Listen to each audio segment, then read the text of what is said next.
With that, I'd like to hand over to and present, first of all, the colleagues that will do the introduction. We have Eva Nussmüller from DG Regional and Urban Policy. She's a Deputy Head of Unit in the Smart and Sustainable Growth Unit. And then we will have Gérald Coucteau, the Acting Head of Unit in the EU and Place-Based Innovation Ecosystems Unit in ISMEA. Eva, I hope we can see you now.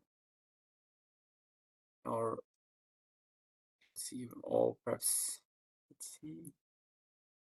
At the moment, I don't see her. Shall we start with Gérald, perhaps? Absolutely. Yes, Gérald is there. Okay, you have the floor, Gérald. Thank you, Eric. Good morning, everyone, and welcome. As you know, I would like to start maybe to say about ISMEA. ISMEA was established on the 1st of April 2021.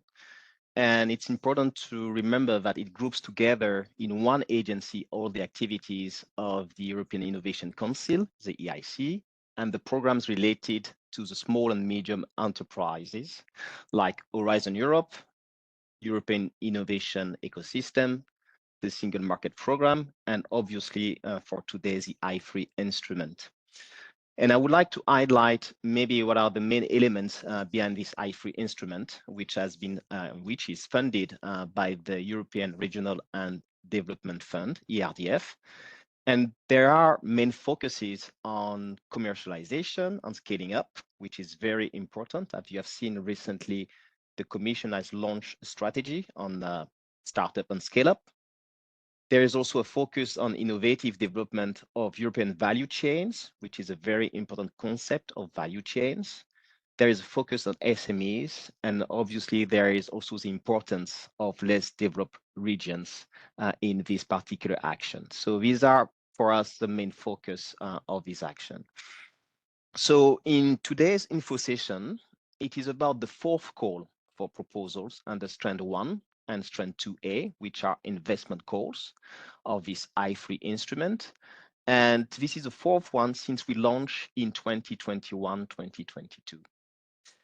The interest in this instrument has been growing significantly because it is now better known. We think the info days helped a lot because of the running projects as well and the word of mouth. It's also very attractive, and it is close to the market, and it's based on regional needs. So basically, it's the smart specialization strategies. And we think this is very important in the growth of this instrument. With these two new calls, we have only some minor changes, but again, some changes will facilitate applicants' lives. The call coordinators of my unit will explain later this in detail. And in terms of outcome, I would like to say that for your information, we have now more than 53 active I3 instrument projects, and we have committed more than 220 million euros as we speak in this program. And with the current number of projects that we have in the grant agreement preparation process, we have close to 70 projects, and we will reach around 300 million euros of EU funding for this program. As you may know, the overall budget for this program is 490 million euros under this MFF. As a novelty, we will also share some insight from our EU project advisors on projects that started in 2022 and which ended or will end by 2025. So you will have a nice feedback also on the outcome of some of the projects which ended this year or are about to end this year. We are also very happy to have a good representation of now all 27 EU countries in the I3 projects, including the ones in the grant agreement preparation process. And well-represented countries are from Spain, Italy, and the Netherlands, but also some smaller countries are very active, including certain regions in Slovenia, Portugal, Greece, Croatia, Romania, Estonia, Lithuania, and Latvia. Our objective is also to continue to increase the number of less developed regions and hopefully to fill in the last missing spots of non-represented regions.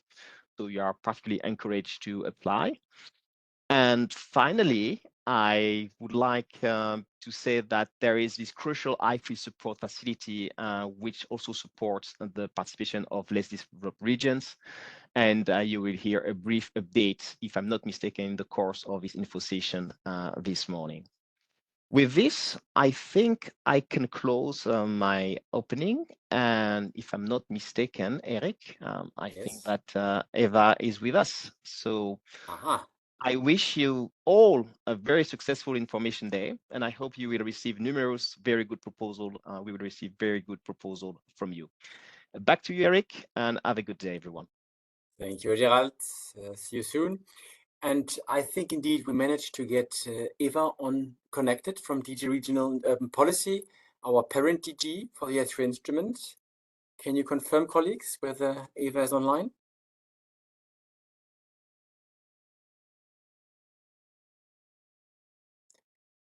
If not, I would then hand over to Tomislav. Tomislav, are you ready with your part? You can cover then the general policy part as well. Yes, I am. Thank you very much. Thank you very much, Eric. Good morning, colleagues. Good morning to everybody.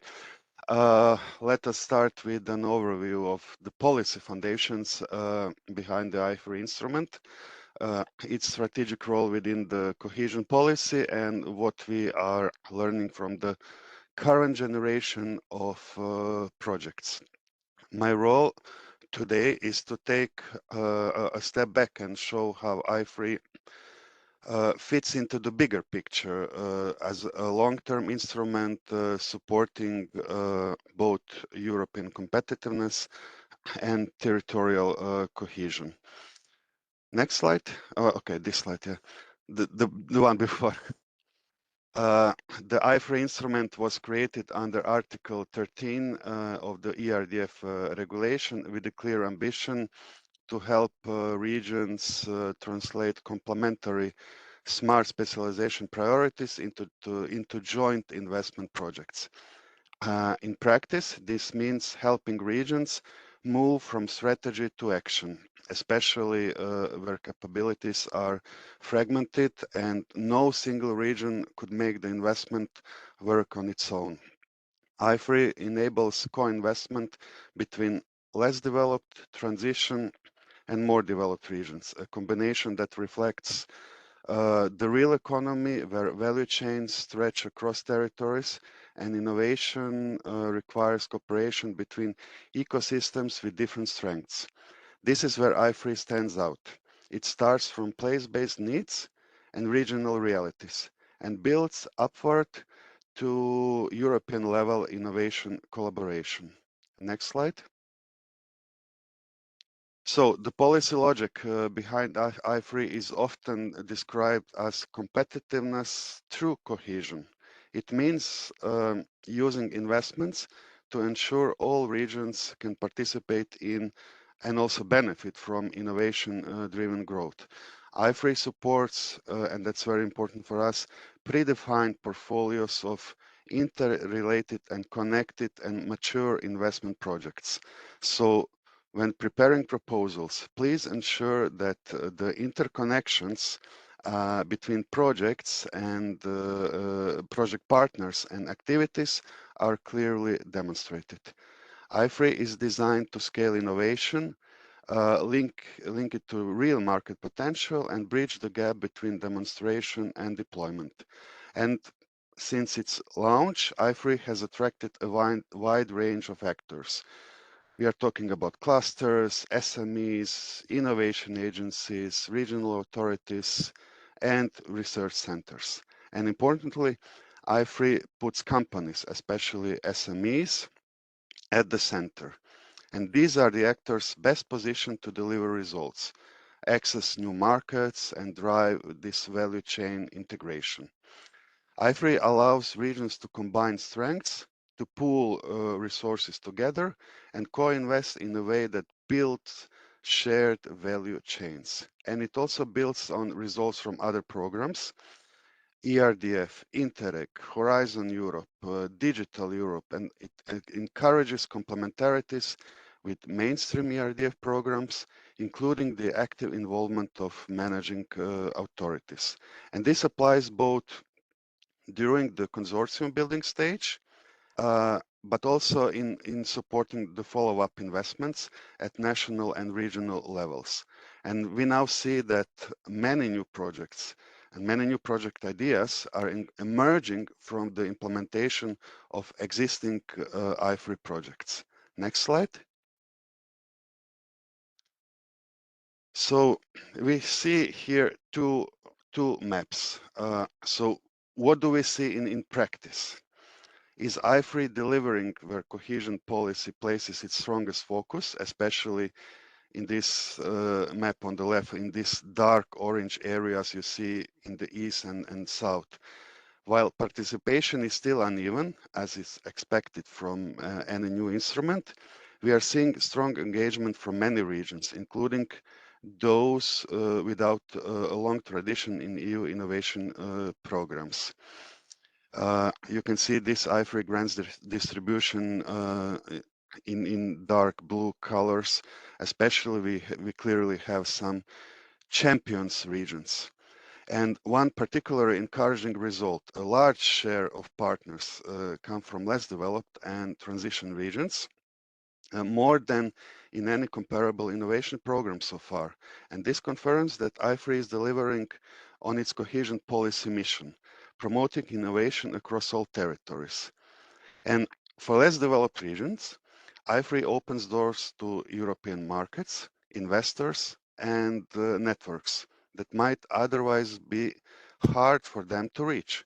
And for more developed regions, it offers access to the new testing grounds and scale-up partners. And in this sense, IFRI creates mutual benefits, not dependencies. And that principle lies at the heart of cohesion policy today. Next slide.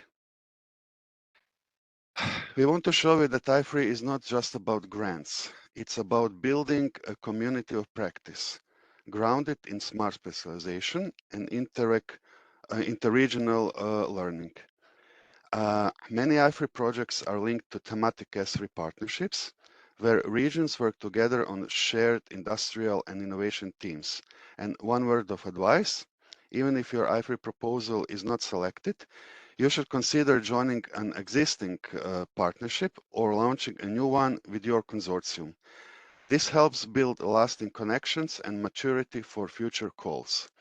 You are also invited to participate in the S3 community of practice. Our biggest event this year, the Smart Specialization Conference, takes place next Wednesday here in Brussels. And while in-person registration is closed, online participation is still open, and I encourage you to join. And since late 2024, the IFRI support facility has been providing technical assistance to applicants and project promoters. My colleagues will go into more detail on this later. And all of these support tools are essential if we want to make IFRI work for a broad base of regions across Europe, and not just for the most experienced applicants. Next slide. So finally, one of the best ways to understand IFRI is to look at the projects already on the ground. We have dozens of strong examples, from green manufacturing and advanced materials to digital tools, hydrogen, health, sustainable agri-food value chains. What these projects share is a clear link to regional priorities, but they are designed with the European ambition. This is interregional innovation at its best, locally rooted, outward-looking, collaborative, and investment-ready. It's aligned with broader EU goals, from the twin transition and open autonomy to skills development and talent retention. And for those preparing new proposals, I encourage you to look closely at these projects. There is no better way to learn what makes an application stand out. And for this, you have this hashtag IFRI instrument. So to conclude, the success of IFRI depends on you, the regions, clusters, SMEs, public authorities who make these projects real. I encourage you not only to apply. So not only to apply, but to connect, align your ideas with your smart specialization priorities, and build partnerships that last beyond a single project. I3 is here to stay, and the work we do together now will shape its long-term impact. That's all from my side from the moment. Happy to answer your questions at the end, and over to you, Eric. Many thanks, Tomislav, also for being perfectly in time. We are completely, 1 minute ahead even. Thanks for that, and also for covering the policy part. I think we will not have Eva for the moment from the deputy head of unit in your unit. We hope to have her at the end of this session. So stay tuned. A reminder to all attendees, please, to submit your questions through Sli.do, either by going through the browser, the web, or using the app. And then you see the session code hashtag i3 instrument, one word. And we are entering now the core of today's info day, which is the part explaining the two i3 instrument calls, the Strand 1 and Strand 2A for 2025. Unfortunately, our call coordinator, Kirill Dimanopoulos, will not be with us today, but Eric Hengmit, who is also the second call coordinator for Strand 1, will cover. And Eric, I think you can open the camera and you have the floor. Thank you, Eric. Good morning, everybody. Like Eric just said, I'm co-coordinator for one of these two strands, for Strand 1. Unfortunately, my colleague Kirill fell sick yesterday and cannot be with us. So I will be doing the whole presentation, otherwise we would have shared. Next slide, please. So yes, as was already like in the introduction said, this info day is mainly about the newly opened calls for proposals for the two investment strands, Strand 1, which is about the support for investments of interregional innovation projects in shared smart specialization areas, and the Strand 2A, which aims at support for investments in interregional innovation projects for the development of value chains with a focus on less developed regions. And to get the complete picture of our i3 instrument, there's also the capacity building call, which is called Strand 2B. Also with a focus on less developed regions. And then the last square at the bottom, the technical assistance and experimentation. This is mainly this newly set up i3 support facility that I will talk about later on. That's also there to assist and you applicants, participants, and regional authorities. You can see for the multi-annual framework, the budget is 490 million in total. So next slide, please. And here again, you have the big picture how these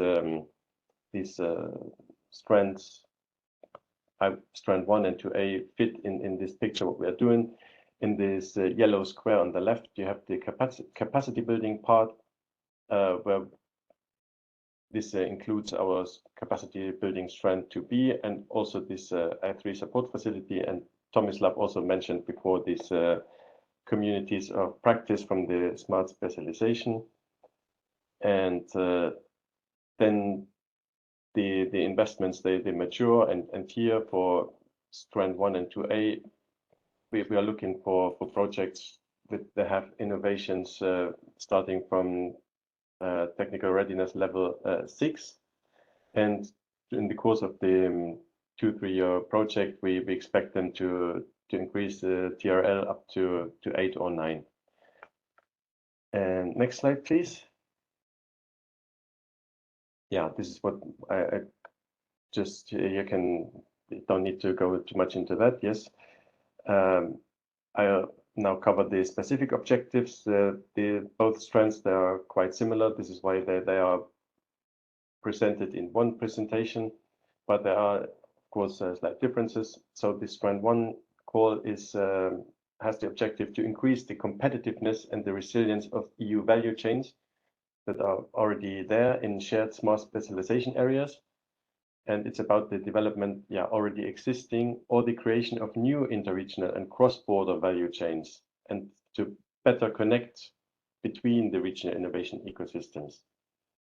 And we also want to see a collaboration between innovation actors, mainly the SMEs, using the S3 as a coordination principle. That's also what Tomislav already mentioned at the beginning. And as well, the support of innovation actors with investment ideas that are ready to be developed into mature business cases. That's with the previous slides to the TRL, that they are ready to go right into the market then at the end of the project. The objectives for Strand 2A are the support of innovation actors to develop mature business cases and to create new value chains. And there, with a special focus to connect the less developed regions and to integrate these into interregional and cross-border value chains with the more developed regions, and to create new regional market opportunities, and also to bridge the gap between supply and demand sides, and to help innovation ecosystems to overcome market failures. Therefore, we conceived this call for proposals, and we also like to encourage and foster technology transfer. Next slide. Yes, again, this is nothing new. This is from all the calls. We still keep the thematic priorities, the green transition or digital transition or smart manufacturing. These are the core priorities that should address the calls for proposals and the projects. Next slide, please.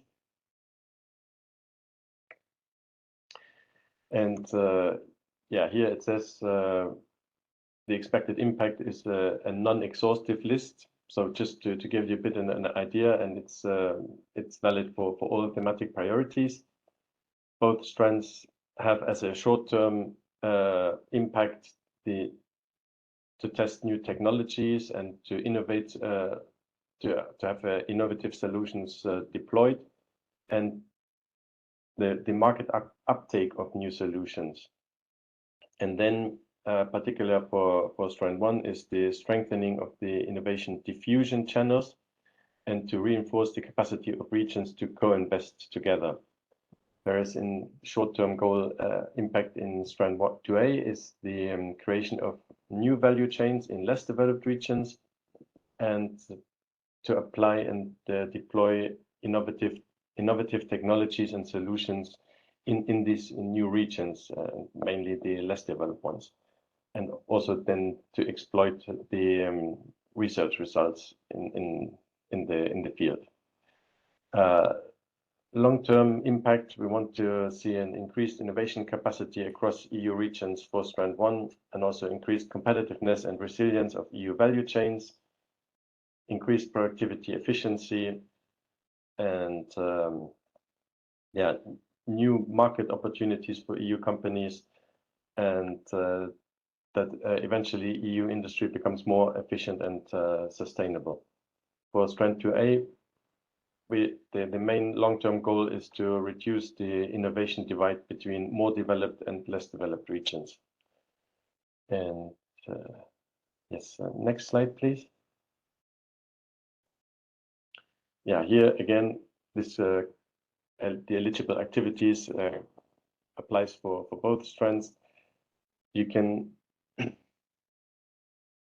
we want to see commercialization and upscaling activities to bring up new innovative ideas and products to the market.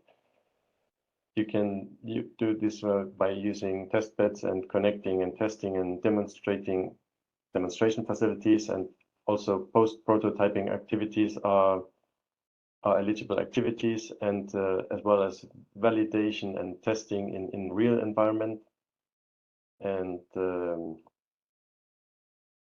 yes, so in sum, this is really the activities that are instrumental to bring innovative ideas and new products to the market. Next slide, please. Yeah. These calls the type of support and specific requirements. One main part is the financial support. So it includes direct funding of consortium beneficiaries, but there's also an option. It's not compulsory for the applicants to include a cascade funding scheme, this financial support to third parties, but it makes sense. And if you want to reach out to further SMEs and it makes sense, then this is also a very useful tool that you can use. But again, it's optional. You can have a perfect proposal without this financial support to third party scheme. We also want to see and help through advisory support. This can be mainly done on intellectual property rights, on standardization, certification, and so on, and also via networking activities, matchmaking for market penetration, and trainings for the introduction of innovative technologies and solutions. So here on the right-hand side, this is very important. We want really that the focus of this program goes to the SMEs. So a minimum of 70% of the budget should be allocated to investment in companies. And yeah, this includes the financial support to third parties and also non-financial support provided to SMEs and the SME consortium partners, of course. And yes, yeah, you will learn this later on also in the call text, and maybe it comes for the detailed budget table, that this financial support to third party can only be a maximum of 30% of the total budget. Next slide, please. Yes, here we have a few KPIs that you should address in your proposals, how you want to, in which fields you want to improve. Mainly employment, if you want to create new posts, or also socio-economic benefits for the region, and the IPR dimension, if there's really a novelty that has been created, and also to address in your proposal the gender balance. And yeah, but the other parts that are here on this table, I will speak later on, like the types of project participants and the innovation dimension, and also the regional dimension. The next slide, please.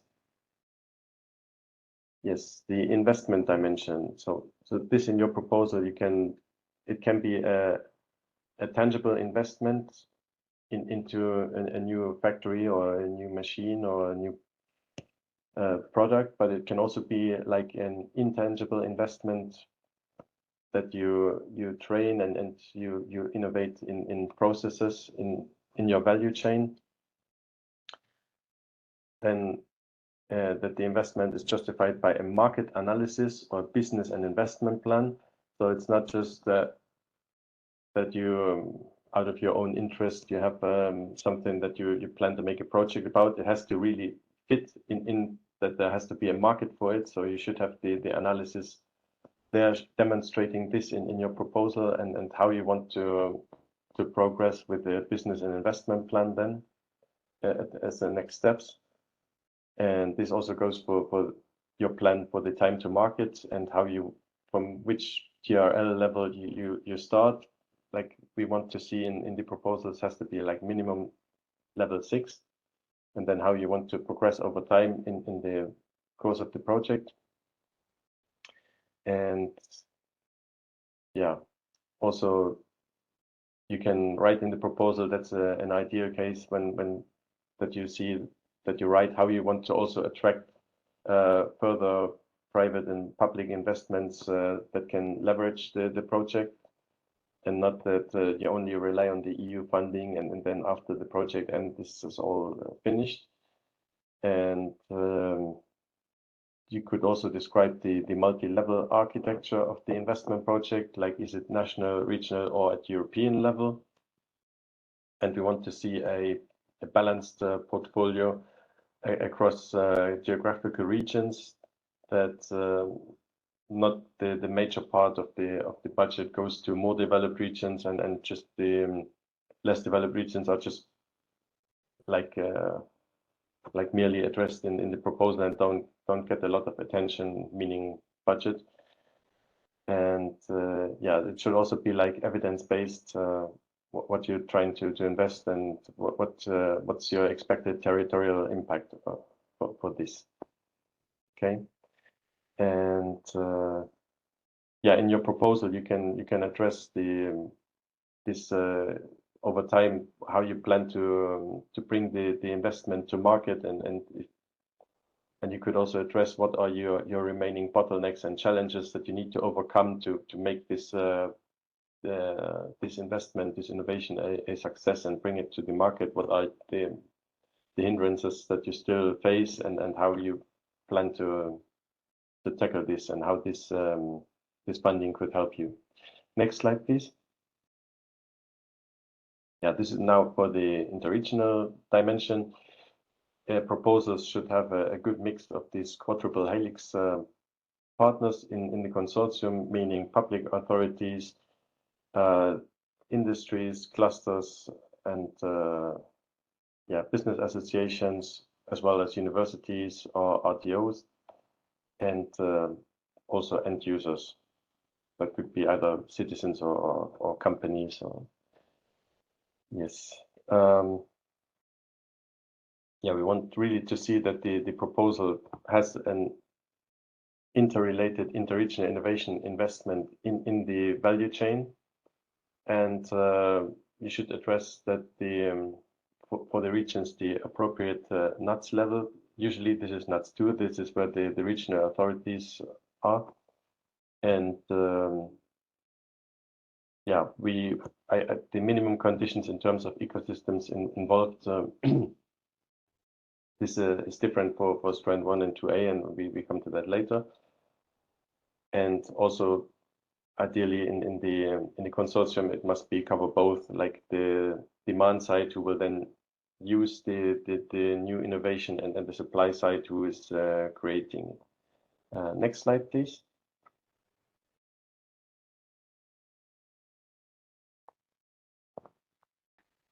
Yes, the budgets are similar. For Strand 1, we have 23 million in this call, and for Strand 2A, it's 24 million.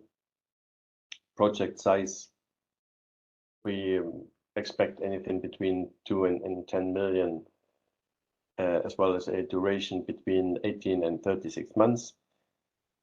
Funding rate for all cost categories are 70%, with the exception of this financial support to third parties, where this is 100% financed. Okay, for both strands. Next slide, then.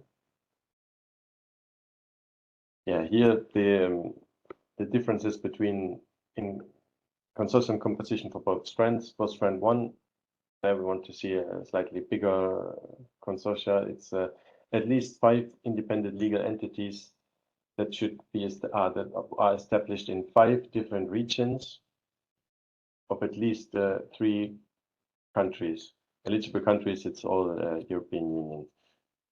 And at least 2 legal entities that come from a less developed region. This is the minimum requirement for Strand 1, whereas for 2A, it's at least 3 independent legal entities coming from 3 different regions, and at least 2 European countries or EU countries.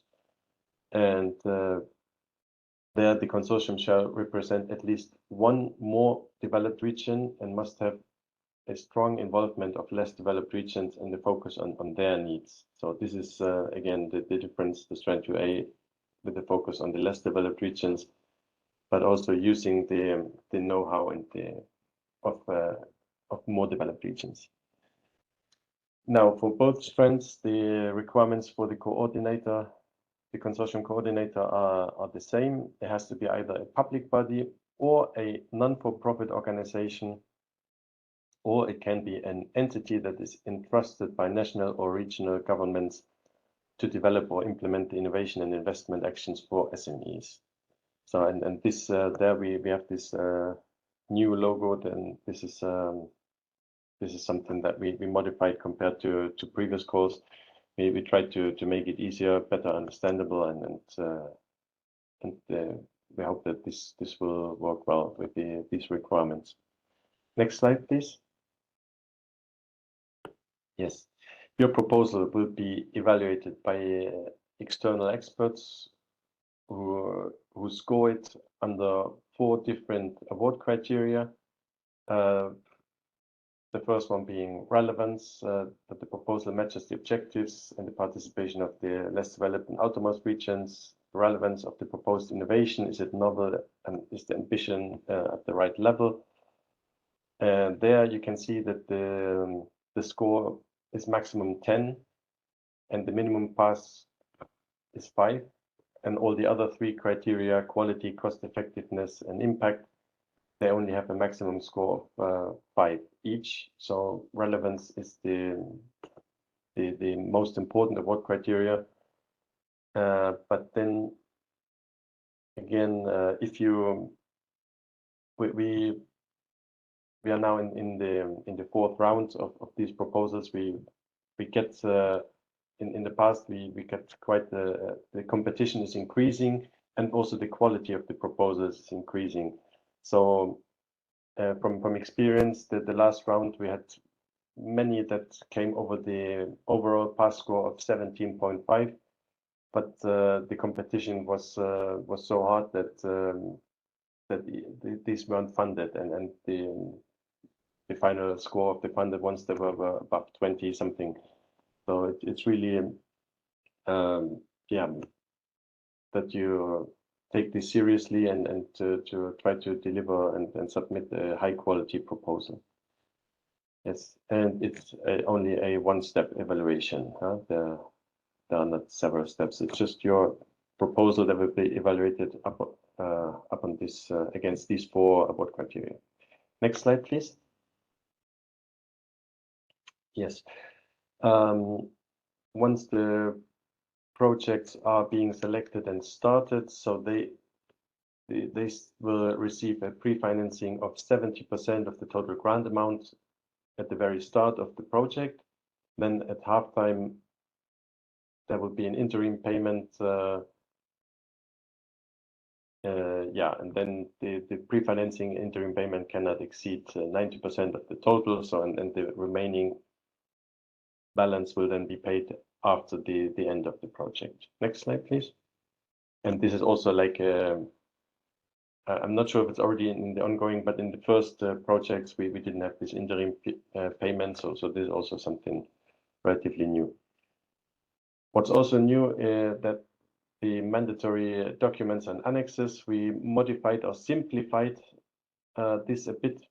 So the mandatory annex is the Form A, that's the administrative information about participants. This you fill in directly in the portal, and the application form part B. This is like the technical narrative description of the project, and there's a maximum page limit of 70 pages. And then you have the part C, where you give additional project data like the TRL that your innovation has, and the type of innovation, and also the NUTS levels of the regions involved. Then mandatory annexes to is this detailed budget table. There later on our financial colleagues will explain you in more detail how to cope with that. And you also, which is new, and as has become easier, we only ask for from the coordinator a self-declaration where he or she where they confirm that the alignment with the national or regional S3 policies, strategies, and priorities of all member states and regions in the consortium are there. Next slide, please. Yes, in the project, then this is not for the proposal, but in the running projects, there are a couple of mandatory deliverables, such as the annual report and engagement with managing authorities of ERDF programs and authorities responsible for the S3, a data management plan and a full dissemination and exploitation plan, as well as the annual report on cumulative expenditure within the project. And this is valid for projects over 5 million of EU contribution. And then we have again something new, that we want new annexes, well, that are not deliverables, but you can annex this to your final report. It's once the project is finished, it's the business investment plan, the report on the implementation of the business investments belonging to the portfolio, and assessment of innovation readiness at the end of the project, and this list of remaining obstacles and bottlenecks. Next slide, please. Yeah, here we have the timing. The call opened recently today. Yeah, about 2-3 weeks later, we have the info day, and you still have time after the summer holidays until the 13th of November to submit a proposal. Following this, the evaluation starts. That will take place between November and April next year, and we should have announced the results in May 2026, and then the grant agreement preparation starts. So for the successful proposals, so then the new grants will be signed then by around August 2026, and in autumn 26 the project implementation starts.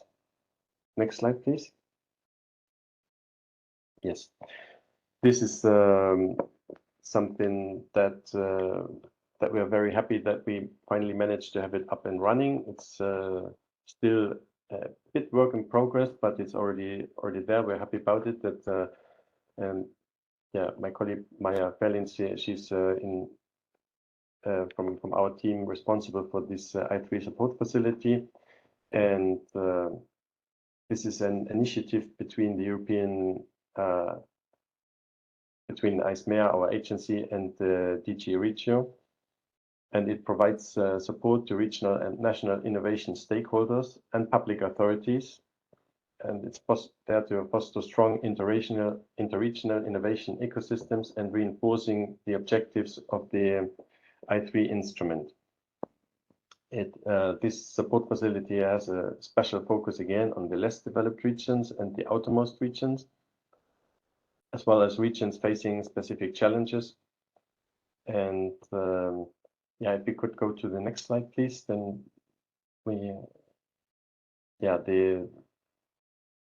the key benefits or the key target groups are there. On the one hand, the innovation stakeholders, so they get access to knowledge sharing platforms and good practice examples, and there will also, it's not there yet, but it's will come very soon, a partner search tool to strengthen I3 project applications and to promote results from mature projects. Also, this support facility is very interesting for public authorities, that they can engage in capacity building and promote and develop I3 projects and policy interventions that will then boost interregional collaboration and innovation investment. And yeah, and we as ISMEA, as the executive agency and DG Regios, we use this support facility to get stakeholder feedback and to identify problems, and also have useful dissemination tools when we can capitalize on the outcomes of the implementation of the projects. Next slide, then.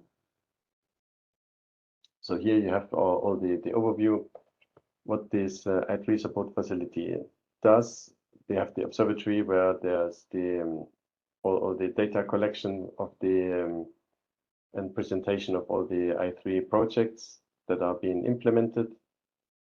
Like I said, the partner search platform is not yet live, but it will come very soon. And there are also the discussion groups on I3 where that is very targeted to policy makers. They meet 3 times per year, and there they identify good practices and annual policy brief. And yeah, I think, yeah, good practice dissemination newsletter. I think on the next slide, there's more information, please. Yes, so there's a temporary website, the definitive one that will come also in the near future, I hope. And there you can already see on the left-hand side, the next big event is this I3 Instrument Forum on the 24th of September in Brussels. And very soon it will be open for registration. And the I3 discussion groups are also being already implemented this year. And we have this virtual events page where we have monthly webinars on relevant topics for all the stakeholders here. And you're also welcome to subscribe to this community. So this was in a nutshell the presentation of the I3 support facility. Next slide. And just very general, some tips for applicants to this to the strands 1 and 2A. First, please check the eligibility criteria that I mentioned early on, and they're also laid out in the call text. Please read and reread all the documents, especially for the relevance for the I3 work program, and don't repeat the work program or the call text, and highlight what is the specific contribution of your proposal. And there's a proposal template, and with sub questions and criteria that you can use as a red thread when you go and prepare your proposal.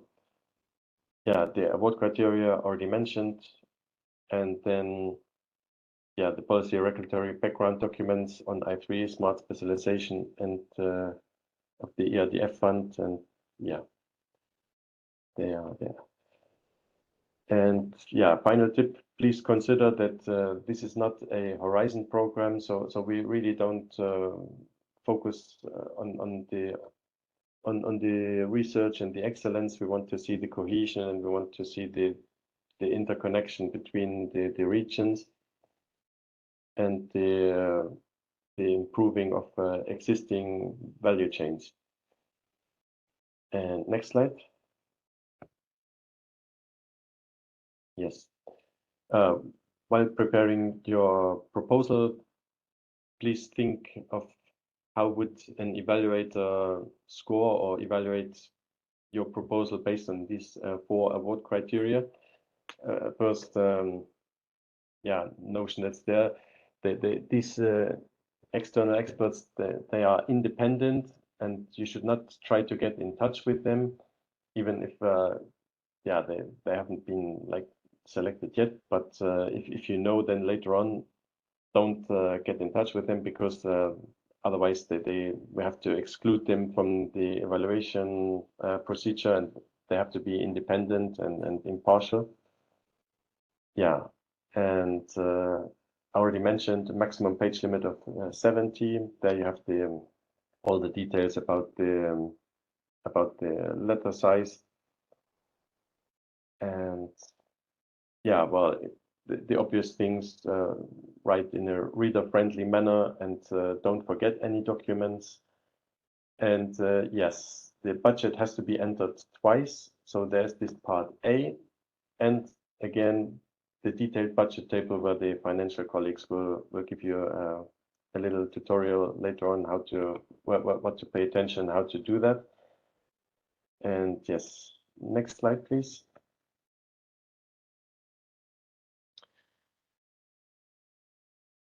Yeah, this is so we evaluators, there's no negotiation procedure about your proposal. So it should really be like perfect when you submit it, and the evaluators, they can only evaluate what's there, and not how good the proposal could be if you made some changes to it. And so this is very important to take into account. And the level of ambition has to be there, but it should be realistic. So don't propose anything that's unrealistic. But of course, we want to see ambitious proposals, but it has to be like realistically achievable within your project. Yes, they look for right partners in your consortium. Now, you can use the Funding and Tenders portal partner search, but also we have the link here in the presentation to the Enterprise Europe network. So the EEN, they also have this partner search, and there you can hopefully find suitable partners to put up a good quality proposal together. General core specific questions. Yes, you can, if you have core specific questions, please go to the portal and look at the Q&A section. And if you don't find your answer there, you can also write to the functional mailbox ISMEA i3 instrument calls, and there we will then upload your question into the Q&A section on the Funding and Tenders portal and make it available to everybody. Next slide, please. Yes, towards the end of the presentation, the differences between the two strands. So again, general objective is for Strand 1, the increase of the competitiveness of existing value chains in shared smart specialization areas, whereas Strand 2B is about the creation of new value chains with a focus to the less developed regions. The interregional dimension in Strand 1 to have like an interconnected value chain investments to de-risk business investments and to maximize the exploitation of technology solutions developed in Europe. And in Strand 2B, this interregional dimension is more with the focus on less developed regions and connecting them to more developed regions to have like innovation followers and innovation leaders there. But the value chain dimension, for Strand 1 to make the value chain in EU-wide more competitive and to interconnect also regional value chains to make them bigger and to create EU value chains and also to reach out to less developed regions. And for Strand 2A, it's to create new value chains for the less developed regions and connect them to more developed regions. And yes, next slide. So again, both strands, for the innovation dimension, start at TRL level 6, and then over the course of the project, they should advance and go up to 8 or 9. And also checking time. For the expected impact, the contribution to the twin transition and to the efficiency, sustainability, and competitiveness of the EU manufacturing sector, to increase the EU competitiveness and the level of innovative business investments in Europe. And for Strand 1, the expected impact is to contribute to the creation of new value chains for the less developed regions and contribute to twin transition to efficiency, sustainability, and competitiveness in EU manufacturing sector, and also mainly to reduce the innovation divide and to reduce disparities between more and less developed regions. Okay, next. So, there again, we have the functional mailbox there in case of questions that are not already covered on the Funding and Tenders portal for these calls. And you can also check our website, and you can also search for the hashtag i3 instrument on X. Thank you. Thank you a lot, Eric, for this very comprehensive overview for the two strands, the structure, the main structure, the core of today's event, the backbone, if you want so. Having talked about the backbone and the structure, now we come to the flesh. So actually how we have so far implemented the i3 instrument on our 2 projects. Can you put the previous slide, please, for those attendees that joined only now or later than my last announcement? If you have questions, please do not do so in WebEx because there's no chat function. We try to channel everything through Sli.do. So I either use the browser or the app, Sli.do.com. You have the QR code here on the screen. And if you enter the application or the web browser, then use the hashtag i3 instrument, one word, to ask your question. Okay, now we're coming to the flesh, as I said, on the bones. I'm pleased to announce 2 product advisors in my team, Valentina Pina and Milena Stoyanova, who will talk about 2 of our projects from the first generation that started in 2022, and that is DEREMCO from the investment call 1, and the i4 Green that just ended as a project recently from the investment Strand 2A. Valentina, you have the floor. Thank you, Eric. Good morning, everybody. So my role is to show you an example of project in order for you to be able to understand the concept that my colleague Eric explained before. Next slide, please. So this project that I will present is called DEREMCO. Their manufacturing in the composite industry is a project that is targeting the competitiveness of the circular composite value chain. It's a project that was born in the framework of the Smart Specialization Platform on Industrial Modernization under the pilot Efficient and Sustainable Manufacturing. This pilot was also generated by a network, the Vanguard Initiative, and the idea of this project was built valorizing the knowledge that was previously developed in the framework of 2 Horizon projects, fiber use and DG Prime. So they applied in the first call of i3 in 2021. So the project started in 2022 and is now nearly over. They asked for 9 million euro and they applied under the smart manufacturing topic. So the main objective of this project is to go through the large demonstration of new technologies, new processes that can help the partners to generate a new material that can be at the basis of the circular cross-sectorial value chain, as they call it, to recover and reuse the composite and generate new high added value products. The project is about de-risking the investment of the 18 companies that are involved in the consortium and to replicate the results via innovation diffusion mechanism via financial support to third parties. Next slide, please. Here you can see a little bit the different segments of the value chain that was identified before the beginning of the project. You can see that basically the purpose of the project is to use as an input industrial waste represented by wind blades and solar panels at the end of life.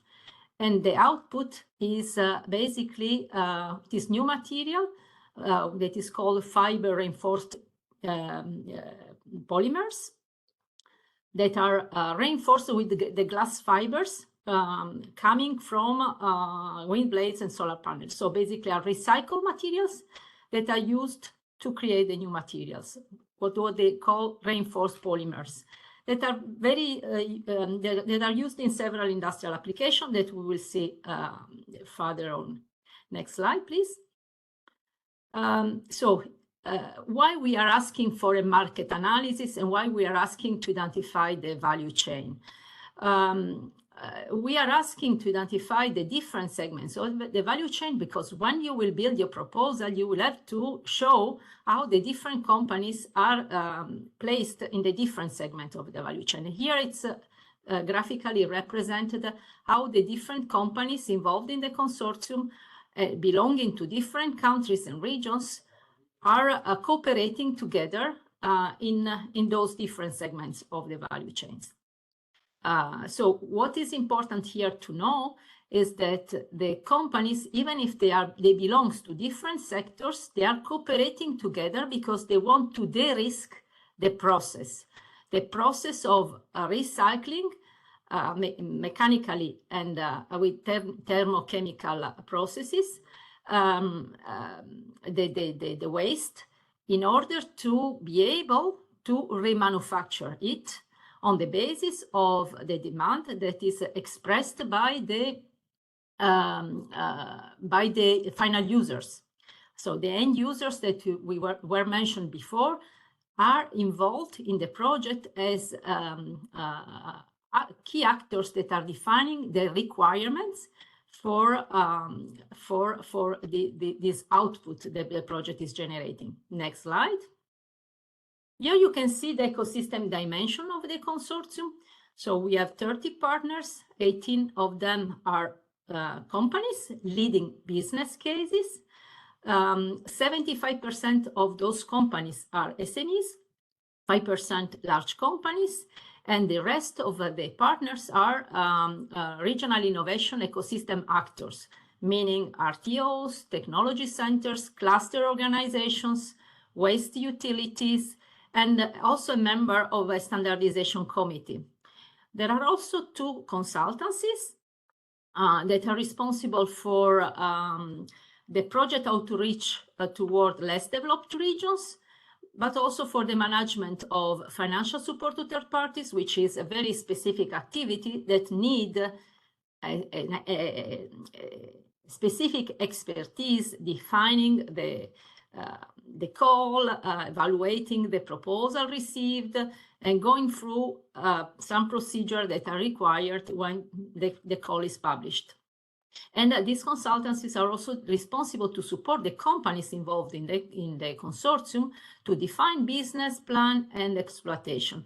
So here you can understand a little bit how the different actors of the quadruple helix can contribute to an I3 project. I also mentioned the role of S3 authorities. Here they are not formally member of the consortium, partner of the consortium, but they are associated, meaning that at the time they provided an endorsement letter to each of the partner, and they are regularly updated on the project development, and in particular via Vanguard, where the S3 authorities are actively engaged, but also they are involved in the promotion of the open calls. All the open calls have been launched and supported by in the regional premises and supported by the regions. Next slide, please. Here you can see the interregional consortium composition. We have 7 countries, 30 partners from 7 countries, from regions belonging to 7 countries. The coordinator is an RTO, Polytechnic of Milano, academia, and supported by a cluster, the Lombardy Smart Manufacturing Cluster, and endorsed by the region. In the other regions, we have different actors that are mainly RTOs, but also endorsed by the regions. Next slide, please. Here you can see how they proved to have this interregional dimension fulfilled. So basically, they used S3 as coordination principle for interregional cooperation. So they mentioned that they had similar and complementary smart specialization priorities. The regional S3 priorities were coherent with circular economy, meaning they were all about sustainability, sustainable manufacturing, digitization. They mentioned that the geographical areas where the partners were located were the highest, where the territories where there was the highest use of composites, where wind in the automotive industry was present and was giving a relevant footprint. So it means that a lot of industrial waste was present in those areas. And also they mentioned that there was they had similar specialization priorities in terms of technical enablers like digital and zero defect manufacturing. And also they proved to have a previous cooperation in the framework of the Vanguard Efficient and Sustainable Manufacturing Network and the S3 Smart Specialization Platform. So basically, the learn and connect phase of the S3 methodology was implemented in the S3 platform and in the Vanguard network. Why it's important that? It's important because basically they came with a proposal for investment that was supported by previous activities that were completed. And the last aspect that is also relevant for the interregional dimension is the cohesion dimension. Basically, they explained how the different categories of regions were involved in the different phases of the project: more developed regions, less developed regions, and transition regions. Next slide. Here it's a visualization of how they justify the innovation dimension. Basically, the project is about demonstration and go-to-market. Demonstration cases led by companies at the technology readiness level 7 and 8.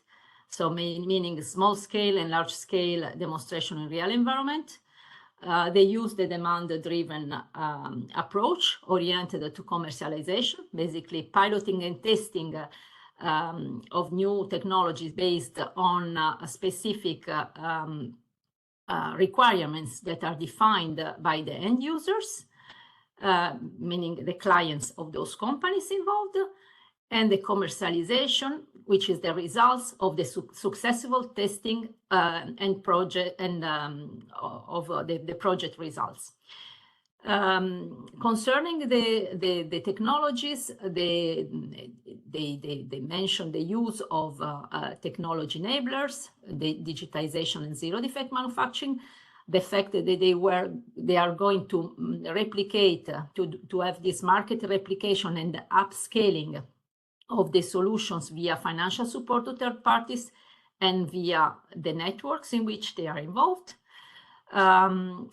And they mentioned that how many companies they wanted to identify via financial support to third parties, meaning 16 companies selected via 2 open calls that were fully funded by the project partners, because at the time, the financial support to third parties was only funded at 70%.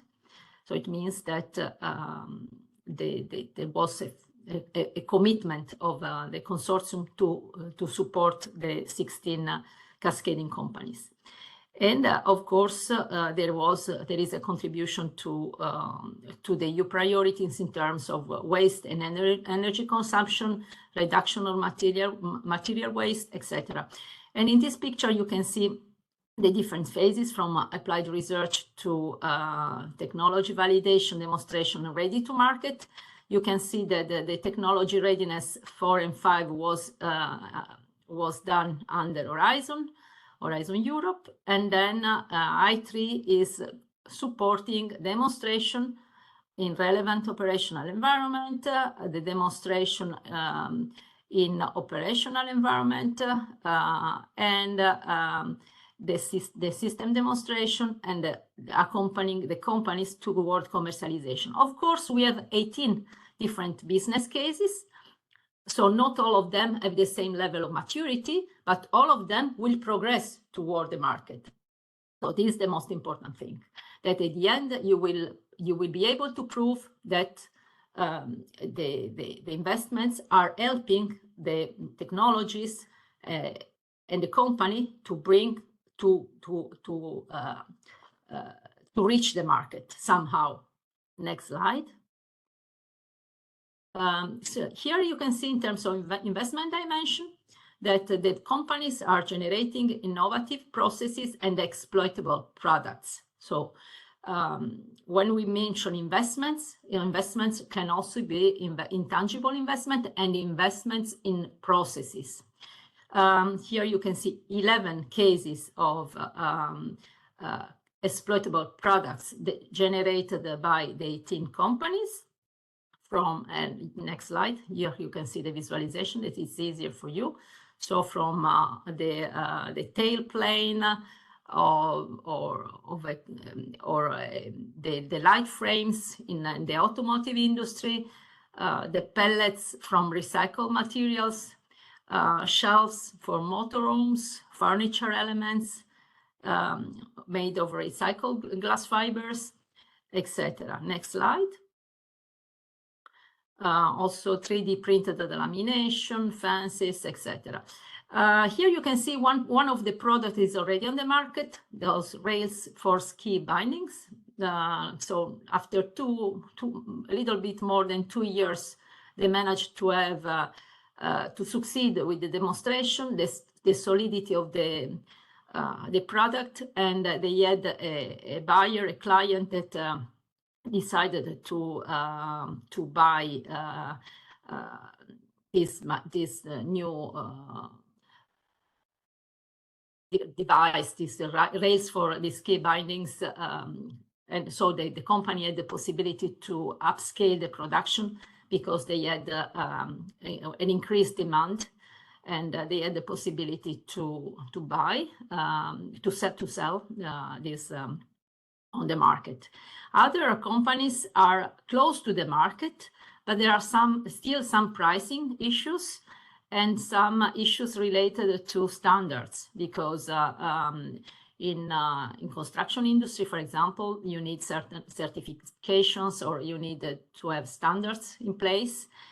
And also there is a question of the market demand, because the price is still a little bit higher than the normal materials that are used.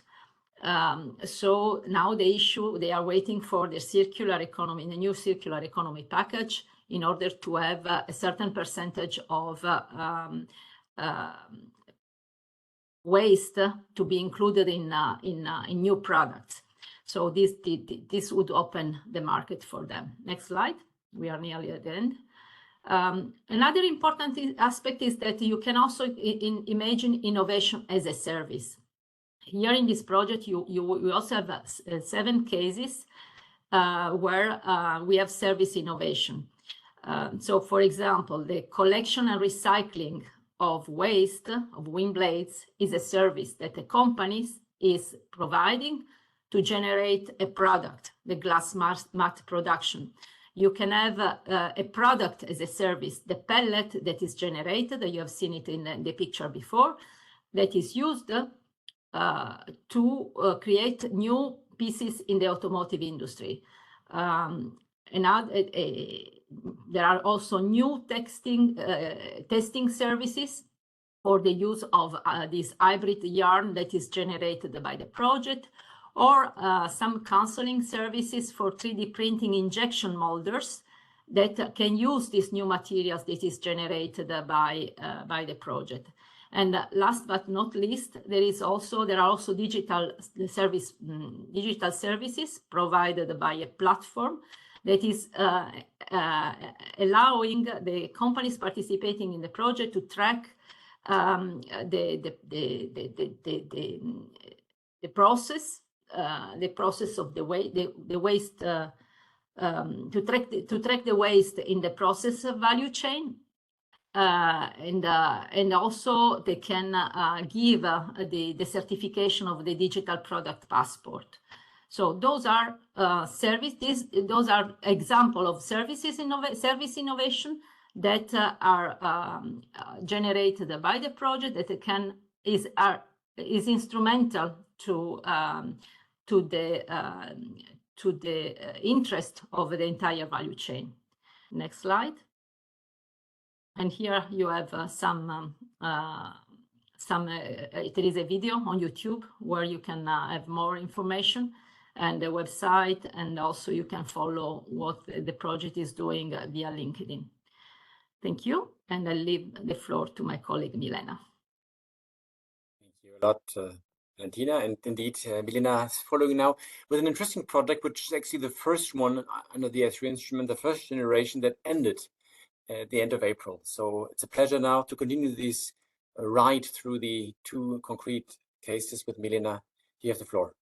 Thank you very much, Eric, and good morning, everyone. I'm really happy to be here today and to share some thoughts and some examples from this first ever finished project in i3. I'm Milena Stoyanova. I'm working for the i3 team at ISMEA.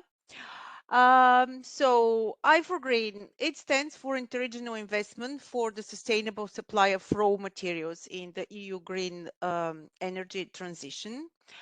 So it fully operates in the raw materials value chain and the extraction industries value chain.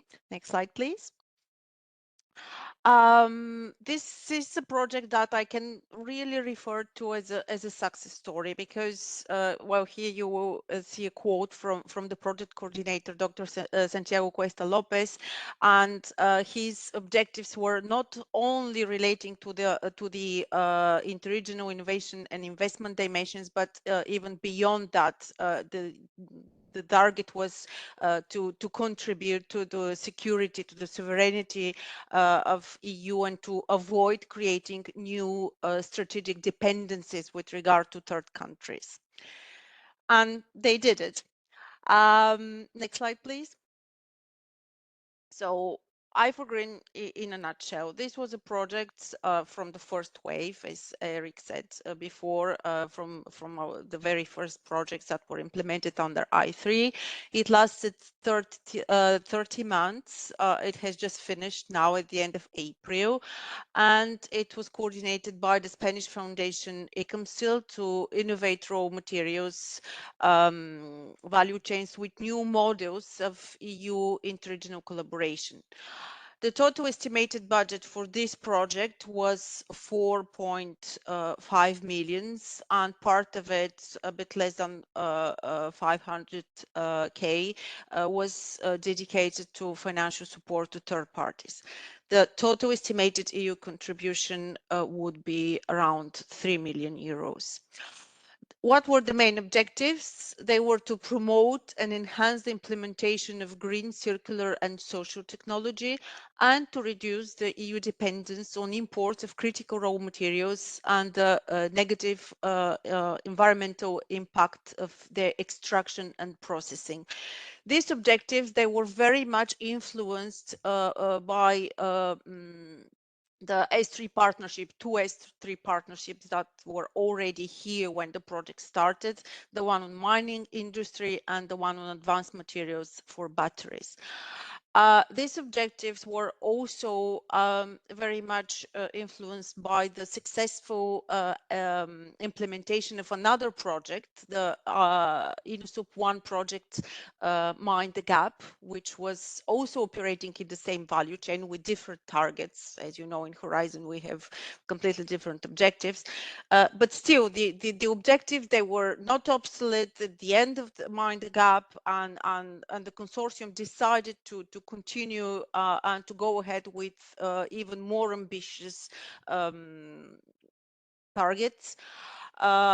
What happened, something very interesting already in the INUSUP project, INUSUP1 projects, there was financial support to third parties. So the consortium was working with a lot of SMEs. There were more than 60 SMEs, if I remember correctly.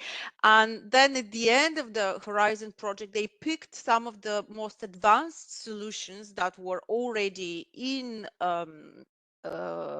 the advanced stage, in relevant for i3 TRL, and they picked them, and they even invited them to take part of the i3 consortium. So this was a very interesting configuration.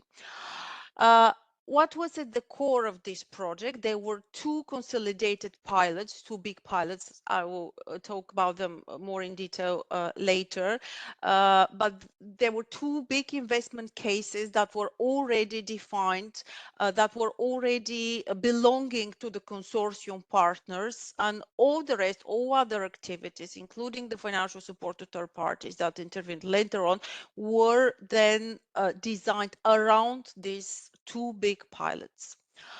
Both pilots, of course, aiming to implement green circular innovation on the market. Next slide, please. You see that i4Green came with a big set of specific objectives, all of them aligned with the I3 dimensions, the interregional dimension, the innovation dimension, and the investment dimension. What were the specific objectives? To establish a unique interregional ecosystem, to enhance the eco-innovation power of the EU interregional ecosystems, to generate a concept of sustainable and environmentally friendly state-of-the-art process recovery technologies with low environmental impact, to make mining green, circular and social through co-investment, to reassess the use of tailings and mining waste, and to revive the ecosystems that were affected by the okay, I will not make it. Desindustrialization. Next slide, please. The main actors in i4Green, we had 9 beneficiaries. Actually, the project started with 8 main beneficiaries, and another one joined the consortium later because the first 8 beneficiaries realized that they do not have enough expertise in some field, so another beneficiary came later. These 9 beneficiaries, they were from Spain, Portugal, and Italy, representing a mix of factors of the quadruple helix. 7 EU regions were covered, 3 less developed regions, 2 more developed regions, and 2 transition regions. The investment cases, both investment cases, they were placed in less developed regions, in the 2 less developed regions in Spain, Extremadura and Andalusia. There were also 14 associated partners that have really actively participated in this project with different types of contributions. And as I told you earlier, there were also SMEs that were part of the project implementation as recipients of cascade funding, recipients of financial support to third parties. These 12 SMEs, they came to cover some technological needs that were defined by the consortium partners, by the owners of the investment cases, and they worked hand in hand with them. And what is really, I was really pleased to see at the end, is that many of them would certainly remain as partners, long-term partners beyond the project. After the end of this project, they will remain partners to the consortium partner, to the consortium beneficiaries. Next slide, please. Now a bit more about the pilot. So the first one, Iron Home Oak pilot, was aiming to create and develop cutting-edge technology to recover minerals from iron mining waste. And the second one, Elix pilot, was there to scale up a green technology that was already owned by an SME, the SME Lane, which was consortium partner, with the objective to extract strategic raw materials from low-grade ores. Next slide, please. And yes, as I told you, all objectives were achieved. The main of them was, of course, the main part was to scale up both industrial pilots, and this was done. One of them went to TRL 7, the other one to TRL 8. Then, of course, there was significant fostering of the interregional collaboration as many actors worked together. You see, there were a lot of actors from the Q Helix, and they were like all intervening of different stages of the project. The consortium beneficiaries, but again to underline the importance of the associated partners in this project. The project created a very good replicability environment. Large-scale demonstrators were generated, and they're really ready to be replicated in other EU regions. We already see the interest of potential investors in the EU, but also outside from the EU. Again, a very important focus was done on the SMEs. They really benefited from this project, as well the SMEs from the consortium, the SME consortium partners, but also the SMEs that were involved with financial support to third parties. We can conclude that 90% of the budget was dedicated to innovation in industrial pilot deployment and third-party financing, and that the SMEs benefited from more than 79% of the budget. Next slide, please.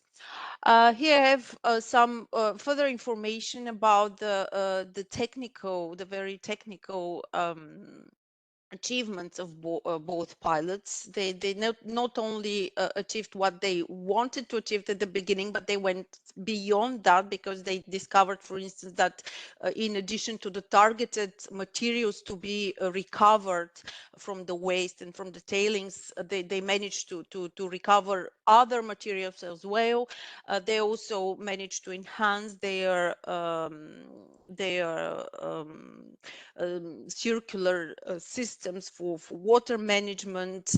Well, they did much more than they planned to do at the beginning, and this was really nice to be seen at the end of the project.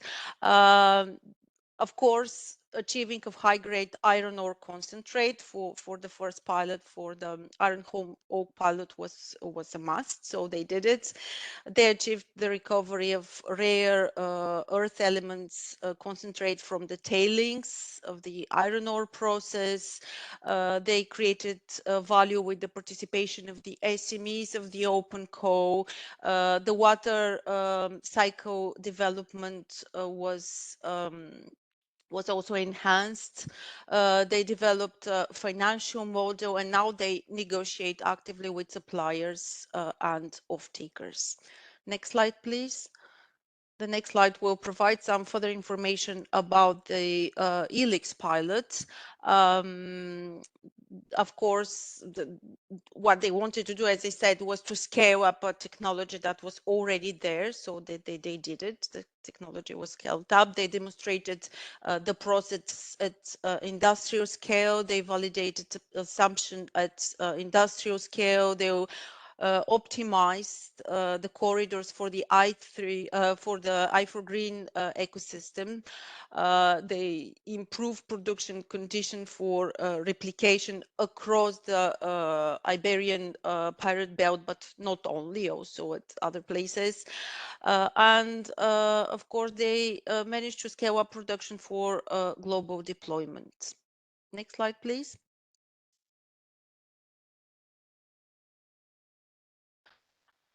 If you are really interested in the final results of the project and more in the consortium, I warmly invite you to visit the project's website, where we will find a lot of further information. Thank you very much. Thank you a lot, Milena, and again, Valentina, for this very nice ride through our two projects. That's one of the first generation to be implemented by the coordinators and the beneficiaries. Now, a little reminder on how it works for the question and answer session at the end of today's info day. You connect on the web, on the browser, by the Sli.do, or on the app Sli.do.com, and then you use the code here, hashtag #ICEinstrument, one word, to ask your question. Next slide, please. We are now entering the magical world of numbers and tables.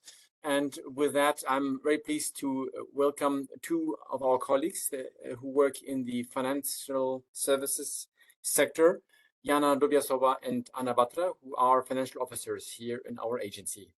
Jana, Anna, you have the floor, please.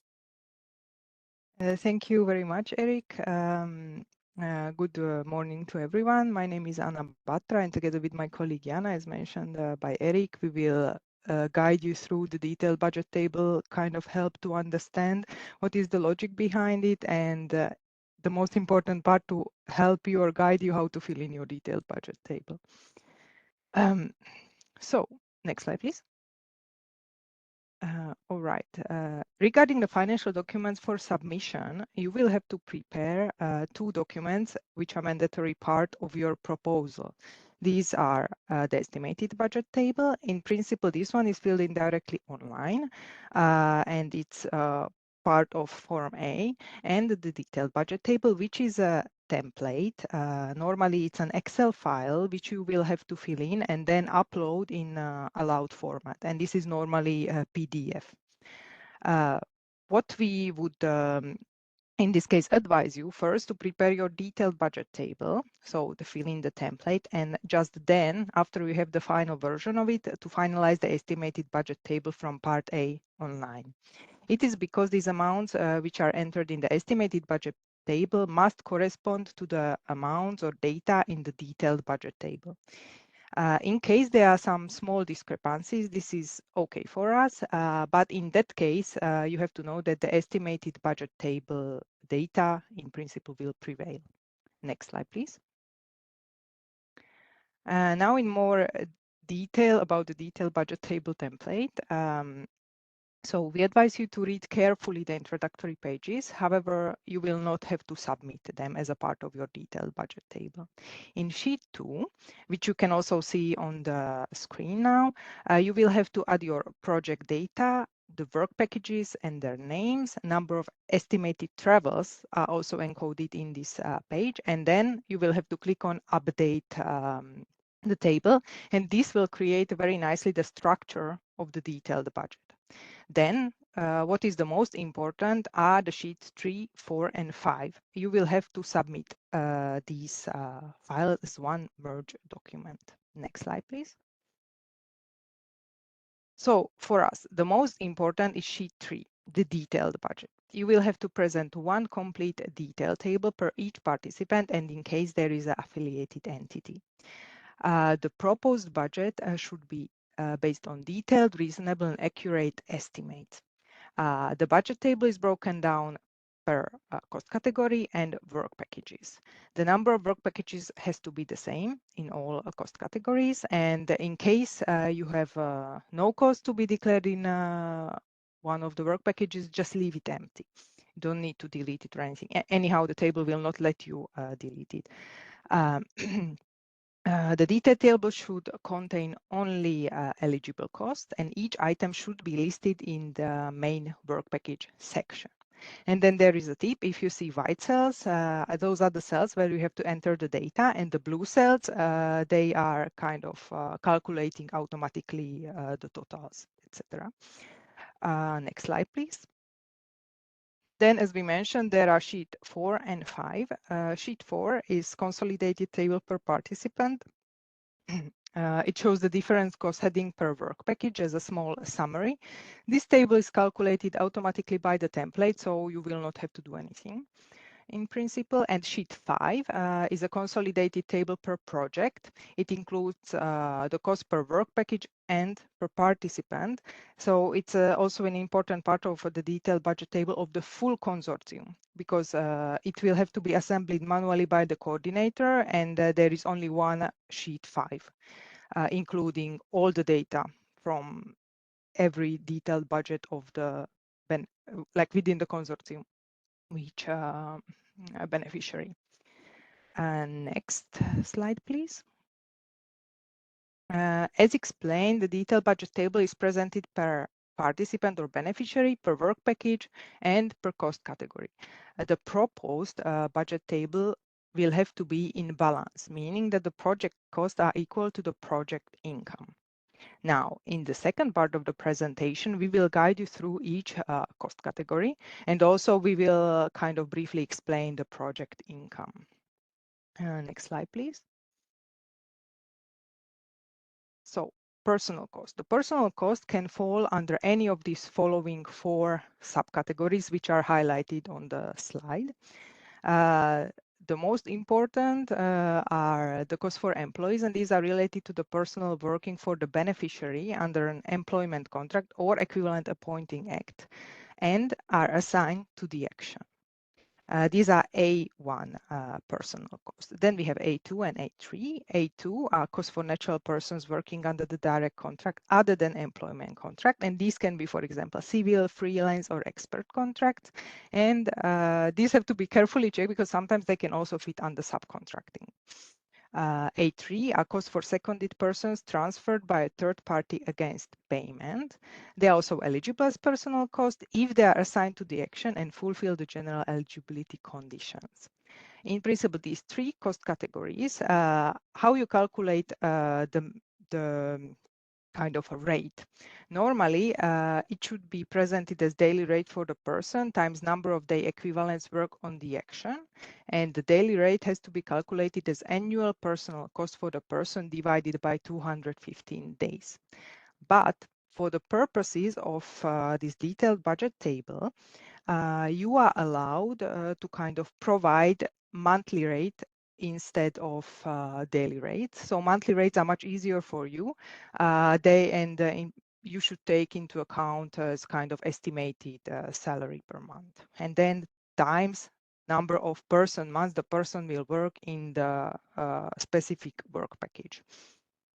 And the last category are SME owners and natural person beneficiaries without salary.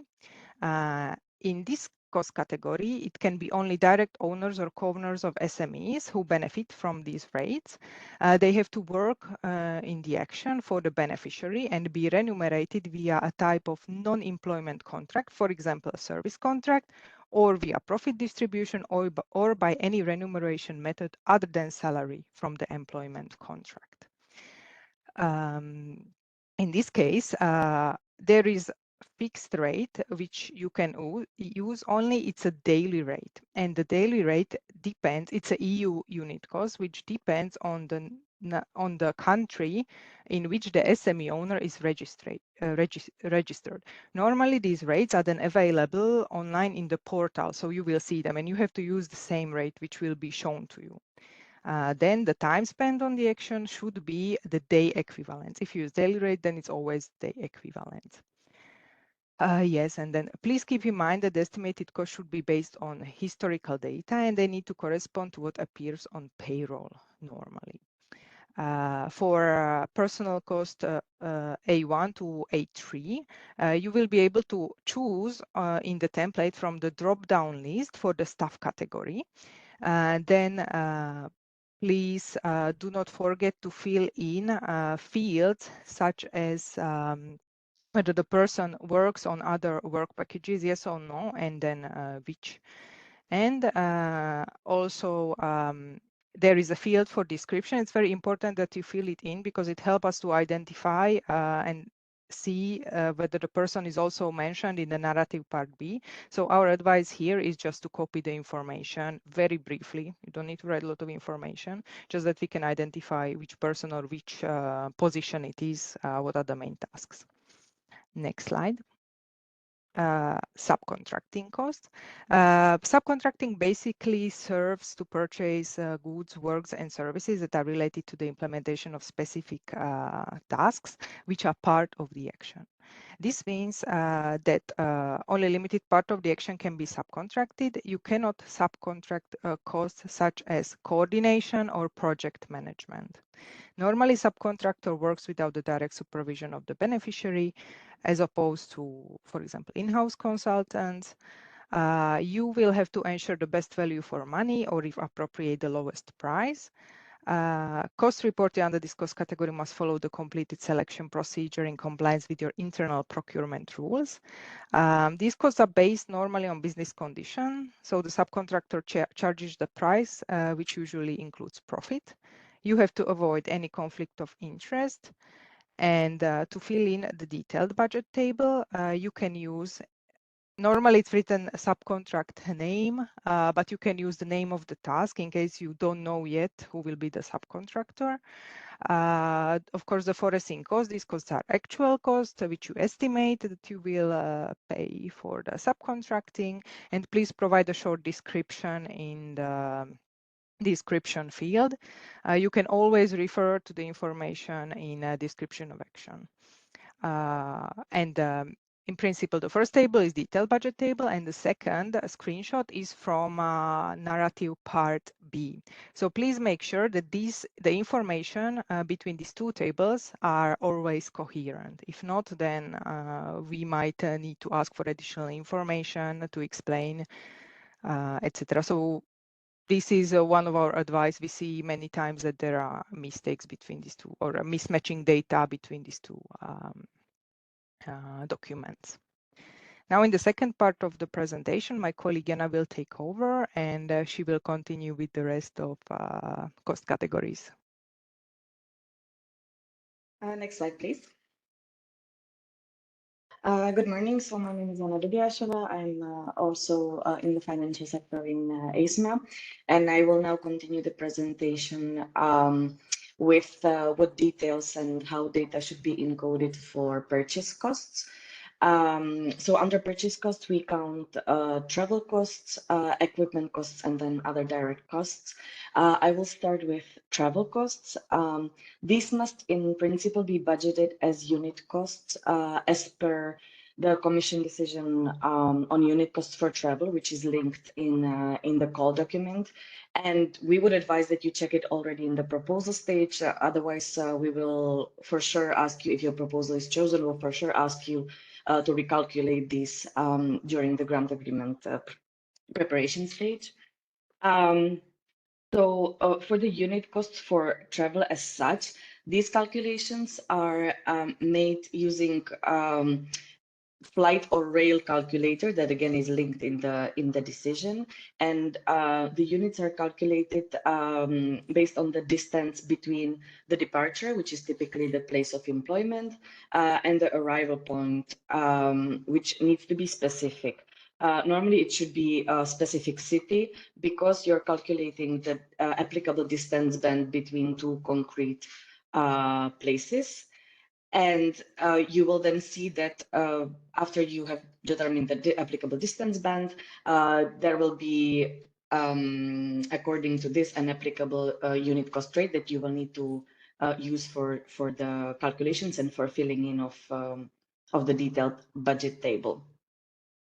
Accommodation is then calculated as follows, where 1 unit equals 1 night. And subsistence costs are calculated as 24-hour periods. And for accommodation and subsistence, rates are fixed per each country, again, in the relevant Commission decision.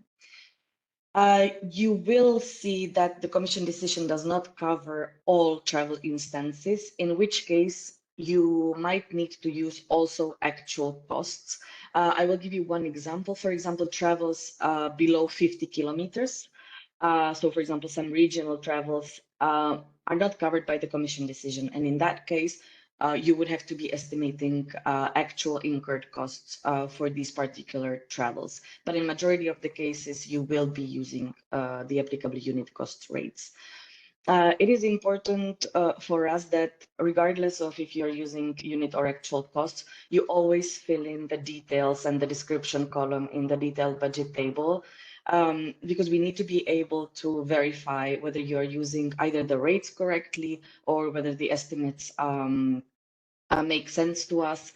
So we will always ask you to provide information on the place of departure, the destination, the number of days, the number of persons traveling, for example.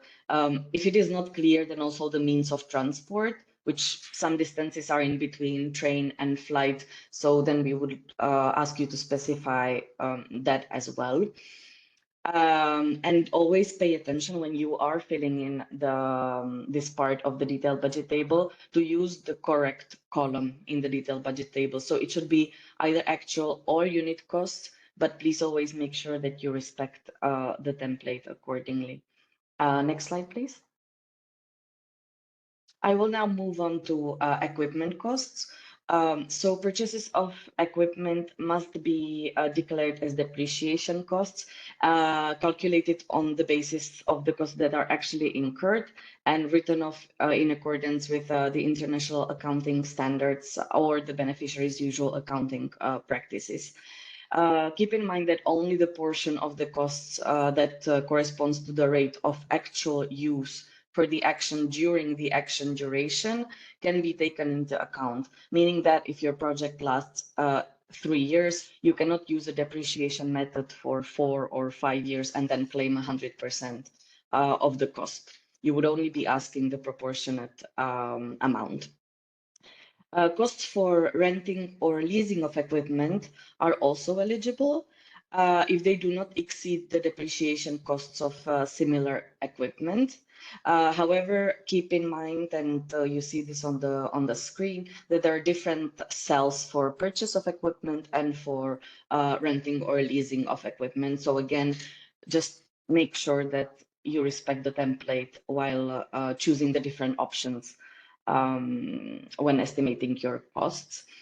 You should also keep in mind that in principle, computers or printers, these kind of purchases normally should be covered by indirect costs. However, as we know from our experience with i3 projects, these projects can be very highly technical. So you might have a need for specifically performing computers, for example. In this case, these could also fall under the category of equipment.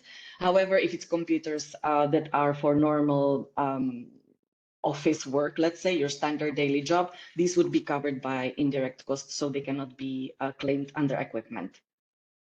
Next slide, please. So other costs, these are purchases of other goods, works, and services that must be calculated again on the basis of actually incurred costs. These are always direct costs, and in this way, procurement principles should apply. So your usual procurement principles. These costs need to be purchased specifically for the implementation of the action. And we would ask you to make sure that you list the items in the correct subcategory, because we sometimes see them grouped all together under one heading without any details provided, so we are not able to verify this. And again, in this case, we would send the file back to you for more details once we are at the grant agreement preparation stage. And here again, we would ask you to provide details in the description column. We always give the same example. We often see that under consumables, under the description, we see consumables. So that's not acceptable. We need to see a little bit more details, especially if it's big amounts, to understand what these costs are covering. And again, because i3 projects can be very highly technical, it's very often big amounts for different parts for development of whatever. So we would ask you to list a little bit the items or specify a little bit where these will be used, and not just provide the generic term of consumables, for example. Also, please note that if per beneficiary, if you reach the threshold for certificate on the financial statements, which means that your requested EU contribution would be above 325,000 euro, you will also have to budget for audit fees, which will be here in other costs as well under audit fees, CFS. Next slide, please. There's a separate presentation, as we saw, on financial support to third parties. However, I will just remind you the basic principles that are relevant for us. So these have to be budgeted as actual costs, and the maximum amount per third party receiving the financial support is 60,000 euro. Next slide, please. I already mentioned indirect costs. So these are running or operating costs, also known as overheads. And so as an example, I used already computers or stationery or rent of the office, for example. These are in principle not directly linked to the action implementation, and they cannot be directly attributed to the project. You need to know that there is no breakdown needed of these costs because these are reimbursed at a flat rate of 7% of the eligible direct costs. In this case, you always need to make sure that you are not declaring direct costs for costs that could fall under this category that are not directly attributed to the project in order to avoid double funding and potential audit issues. Next slide, please. So following each detailed budget table per participant, you will see this green project income table. Here we very often see this mistake that the requested EU contribution is either not filled in at all, which it has to be, or it does not match the requested EU contribution in the estimated budget that you are filling in the portal. So please make sure that this data always matches between the portal and the detailed budget table, and make sure that you also fill in this project income table. In the project income, what we can consider project income could be, for example, income generated by the action such as direct revenues or receipts, some financial contributions from third parties.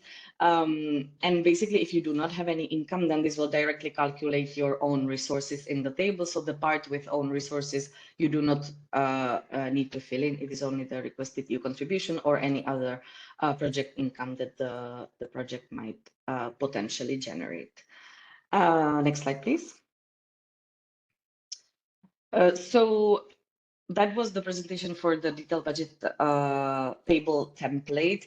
And we decided to include one more slide on the most common mistakes in the first submissions that we see and that almost always have to be corrected. So it would be good if you keep this slide somewhere on hand.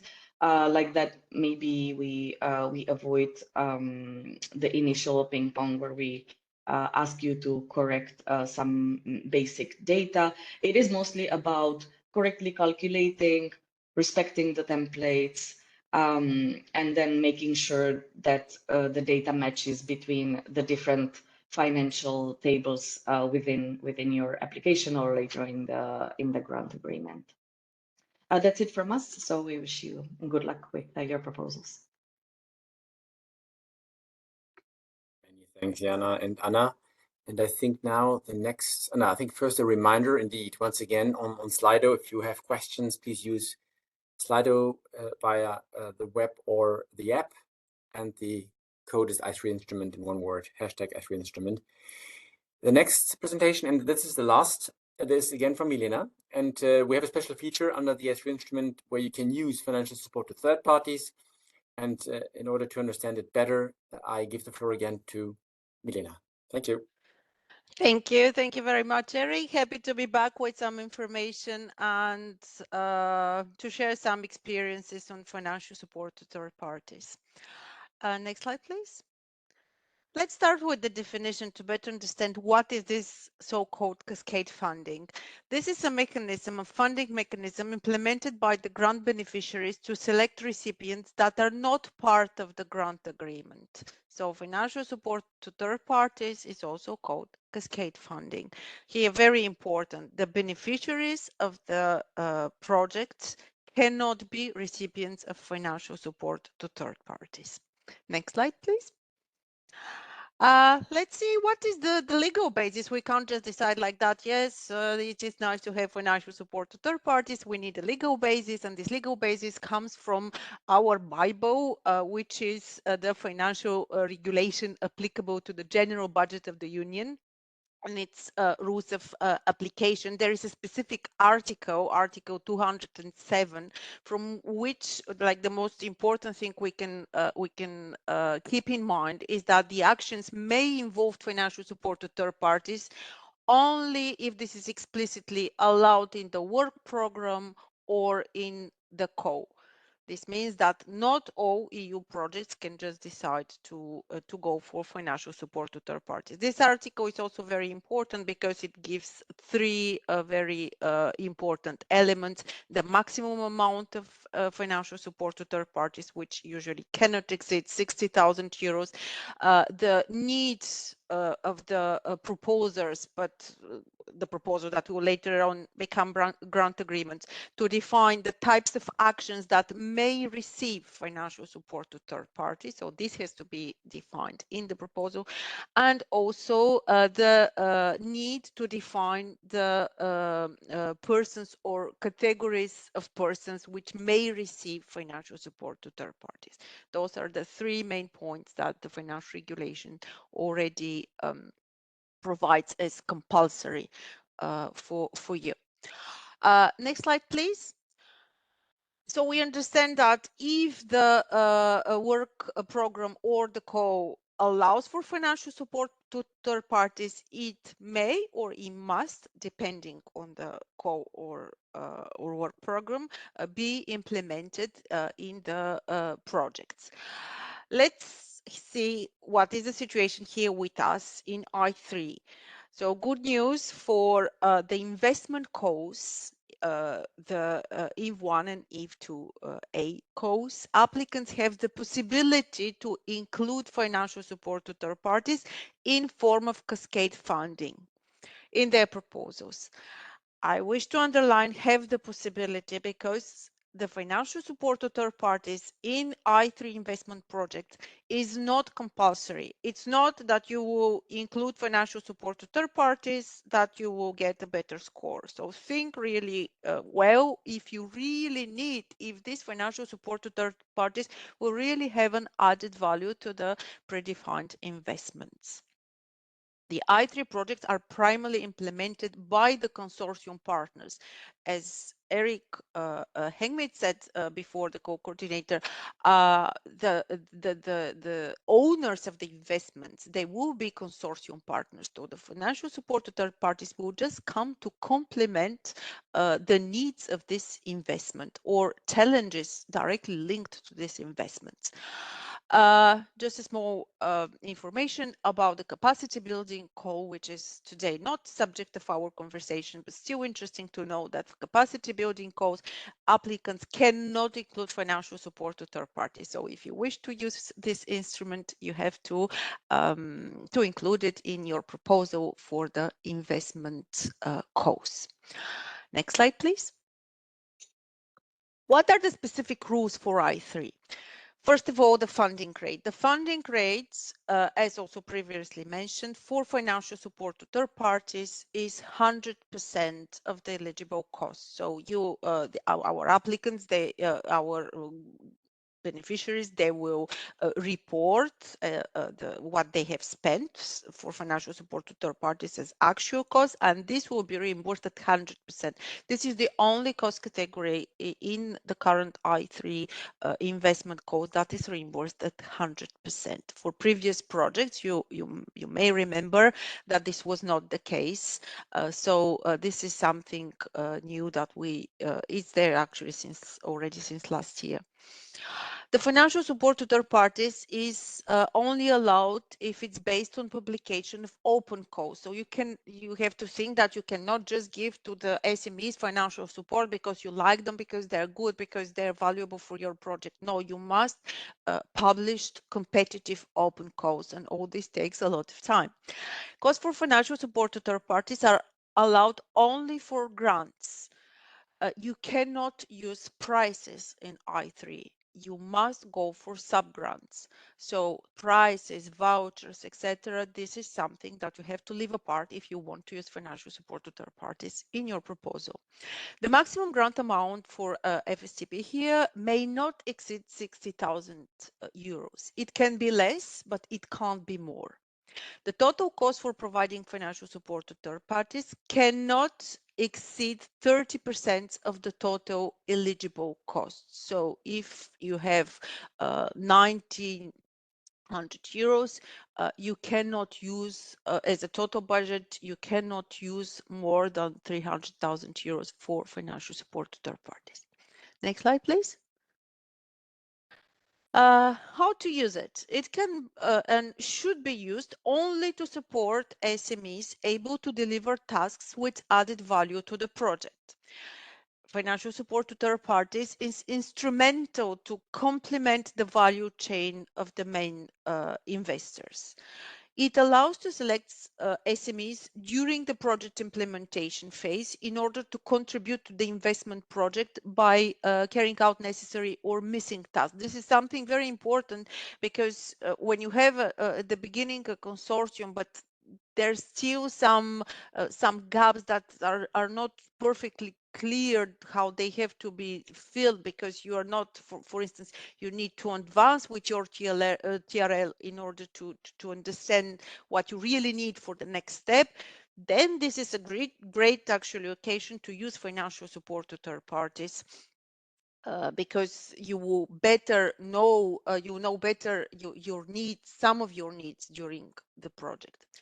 The portfolio of investments is composed by individual sub-projects in a given value chain, complemented by the third party. So all this, what I said, is to make you understand that the main investments, they must be in the consortium, the owners must be the consortium partners, and FSTP will come to complement the needs of these investments.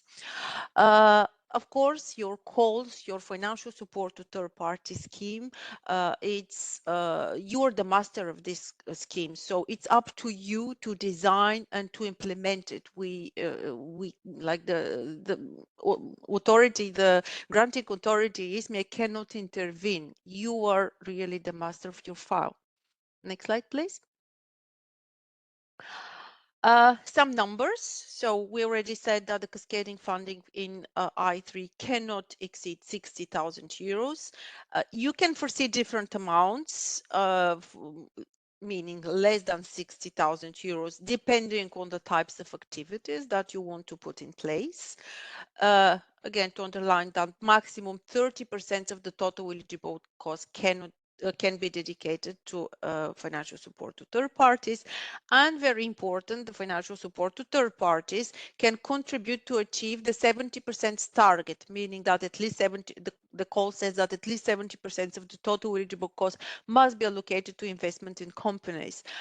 This is one of the ways to achieve this target, because as the financial support to third parties will be provided only to SMEs, of course, automatically it becomes part of this 70%. Next slide, please. Specific approach in I3. In I3, I3 is a demand-side instrument where the needs for cascading support, but also for advisory support, they're defined by the main investors, again, I repeat, that are driving the value chain investments, those from the consortium. The financial support will come to respond to the needs of the companies involved in the consortium, and those needs can help the consortium to solve a specific problem emerging during the, for instance, demonstration process or the scaling up process, depending on what you put in place. So this is the logic in I3. Again, this is very specific for I3. I do not talk about all EU projects, cascade funding in all EU projects. In I3, we want that FSTP comes to complement the main investments. Next slide, please. Main points to keep in mind when implementing, or actually when justifying financial support to third parties, because the financial support to third parties must be justified in your proposals. They should be, as I said, related to the value chain, to the main value chains, to the main investments. And what you have to keep in mind is the need of the main investors, the need of the value chains, the interconnection between the needs of the main investors with the solution that the cascading companies may offer, the interconnection between the innovative products, processes, services, and solutions developed in the project, and the exploitation of those solutions, meaning that financial support to third parties can come here to support the exploitation process. And also, when justifying financial support to third parties, another possible point you can keep in mind is that the budget needs to be spent for the benefit of the companies involved in the consortium. Therefore, again, the owners of the investments, therefore these owners of investments, these companies, they must be those that will define the technical specifications for financial support to third parties. When you start preparing a proposal, those will be the best actors that will tell you what they need from this financial support to third parties. Next slide, please. Some examples, good examples and bad examples. So good examples, what is allowed in I3 for cascade funding? To offer specific groundwork for testing and optimizing products and solutions and services, exploitation of new processing technologies, small-scale product validation, exploitation activities, as I said, related to the innovative investments implemented by the project beneficiaries. Also, FSTP can be used for market replication. What is not allowed in I3? Again, very specific for I3. Travel vouchers, sub-grants for soft advisory services. For instance, yes, we will give you financial support to third parties, and with this one you may receive information, services, trainings on IPR. Okay, if this is really related to the investments, if there is a concrete need for the investment to get specific IPR trainings, but if it's just like that as a soft service that doesn't really relate directly to the investment case, then no, this is not allowed. Prices are not allowed, as I have already mentioned. Fellowships are not allowed. Contribution for the participation to trade fairs, matchmaking events. This is not allowed to be included in the list of activities that will be eligible for receiving cascade funding. Next slide, please. Some other examples. Okay, I'm still with the good examples. So we may define three main approaches. The challenge-driven approach, the cascade funding, is coherent with the priorities of the project, and it aligns with the challenges that are addressed by the SMEs involved in the consortium and implementing investment projects. So this is the challenge based. The FSTP would directly relate to challenges.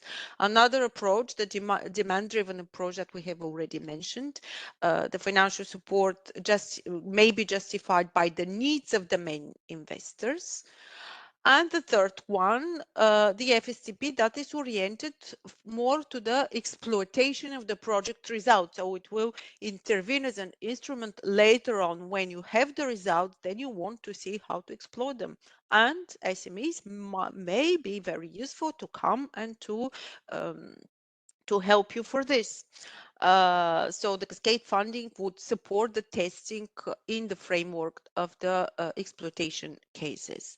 Still in the good examples, but more technical, we really encourage the collaborative interregional projects proposed by two or more cascading companies. This means that it's much better that you have 2, 3, 4 SMEs working together on one sub-grant, each of them or two of them coming from different EU regions. This would ensure also the interregional character of your project would contribute to it. It's much better than to have only one SME getting 60,000 euros and operating alone. I don't say that this is wrong, but because in some cases you may really need only one SME, for instance, to help you to scale up or something. But the interregional, if you have 3 SMEs with 60,000 euros, immediately the budget is different, then the scope of the of your objectives would be different. Next slide, please, which will be more on the bad examples. So this is what we with our colleagues we call coffee for all approach, which is really not recommendable. So for instance, cascade funding for travel vouchers, as I said, for instance, you give 1,500 euros to a lot of SMEs to attend some study visit, matchmaking events. This could be great in some other EU projects, but not in I3. Also, the lack of complementarity with the main investments is not recommendable here. There should be a clear link between the financial support to third-party scheme you would propose and the main value chains, the main investments, because the FSTP is not just a way to redistribute money to the SMEs. It must make sense. Next slide, please. The target of the cascade funding, here's some good news. The recipients must be SMEs that are established in the regions covered by the consortium. But now the big news in this calls that have just been published is that actually SMEs from all EU regions would be eligible to receive financial support to third parties. Next slide, please. Conditions for providing, what has to be made clear, so in your proposals, why FSTP is needed, justification. I have already provided some points when you think about how to justify financial support to third parties. How it will be managed, the implementation modalities, technical modalities, who pays, who gets the money from the consortium, who signs the sub-grants with the SMEs. What are the estimated proportion of financial support to third parties across various types of regions, meaning more developed regions, less developed regions, and transition regions? This remains very important to us because, of course, we are in the cohesion policy, so still the focus on less developed regions and transition regions is there. This said, all SMEs from all EU regions would be now eligible to receive cascade funding. The results to be obtained, what you want to obtain from this financial support to third parties, you have to have a clear view on these results and not just whatever comes as a result. The list of the different types of activities, as we already mentioned a few times, for which a third party may receive financial support. Next slide, please. Still on the points that have to be made crystal clear in your proposals, and the points that you have to keep in mind when preparing your proposals. The calls for financial support to third parties must be open, published widely, and conform to EU standards, meaning that you have to be transparent, you have to ensure equal treatment, you must avoid conflict of interest. Calls must remain open for at least 2 months. This is important also when you prepare the timeline of your proposal, to make sure that you take this into account. It can't be less than 2 months. It can be more, but not less. The outcome of the course will have to be published on the participants' websites. I don't say on the project website, because as you know, in I3, the costs for individual project website are not eligible. So what we recommend is that the outcome of the FSTP codes are all published on the participants on the main beneficiaries websites. And the costs must have a clear European dimension, need to contribute to the objectives of the project. For the European dimension, as I said, one of the things you can use are these collaborative projects, interregional projects with SMEs coming from different EU regions. Next slide, please. A very quick look on Article 6 of the Model Grant Agreement. The Model Grant Agreement is available as part of the big bunch of documents on the funding and tender portals. I will not read here everything, but just to mention that this article also says what has to be in the grant agreement in order to later on to allow you to claim the cost as eligible cost. So if you don't specify certain points, the costs for financial support to third parties might not be eligible. I talk about grant agreement, but actually what is the grant agreement? The grant agreement is the awarded proposal. So better to think already now when you prepare your proposal. Again, don't forget to put the maximum amount. This could not exceed 60,000 euros per SME for cascade funding. Don't forget to say what will be the criteria for calculating the costs, lump sum or reimbursement of actual costs. This is something important. You have to think about this when you prepare your budget. Examples of activities are mentioned for the different types of activities. This is something we already mentioned, but this must be in your proposal. The persons or categories of persons that will be supported. Again, now all EU OSMEs established in all EU countries and regions are eligible to receive financial support to third parties.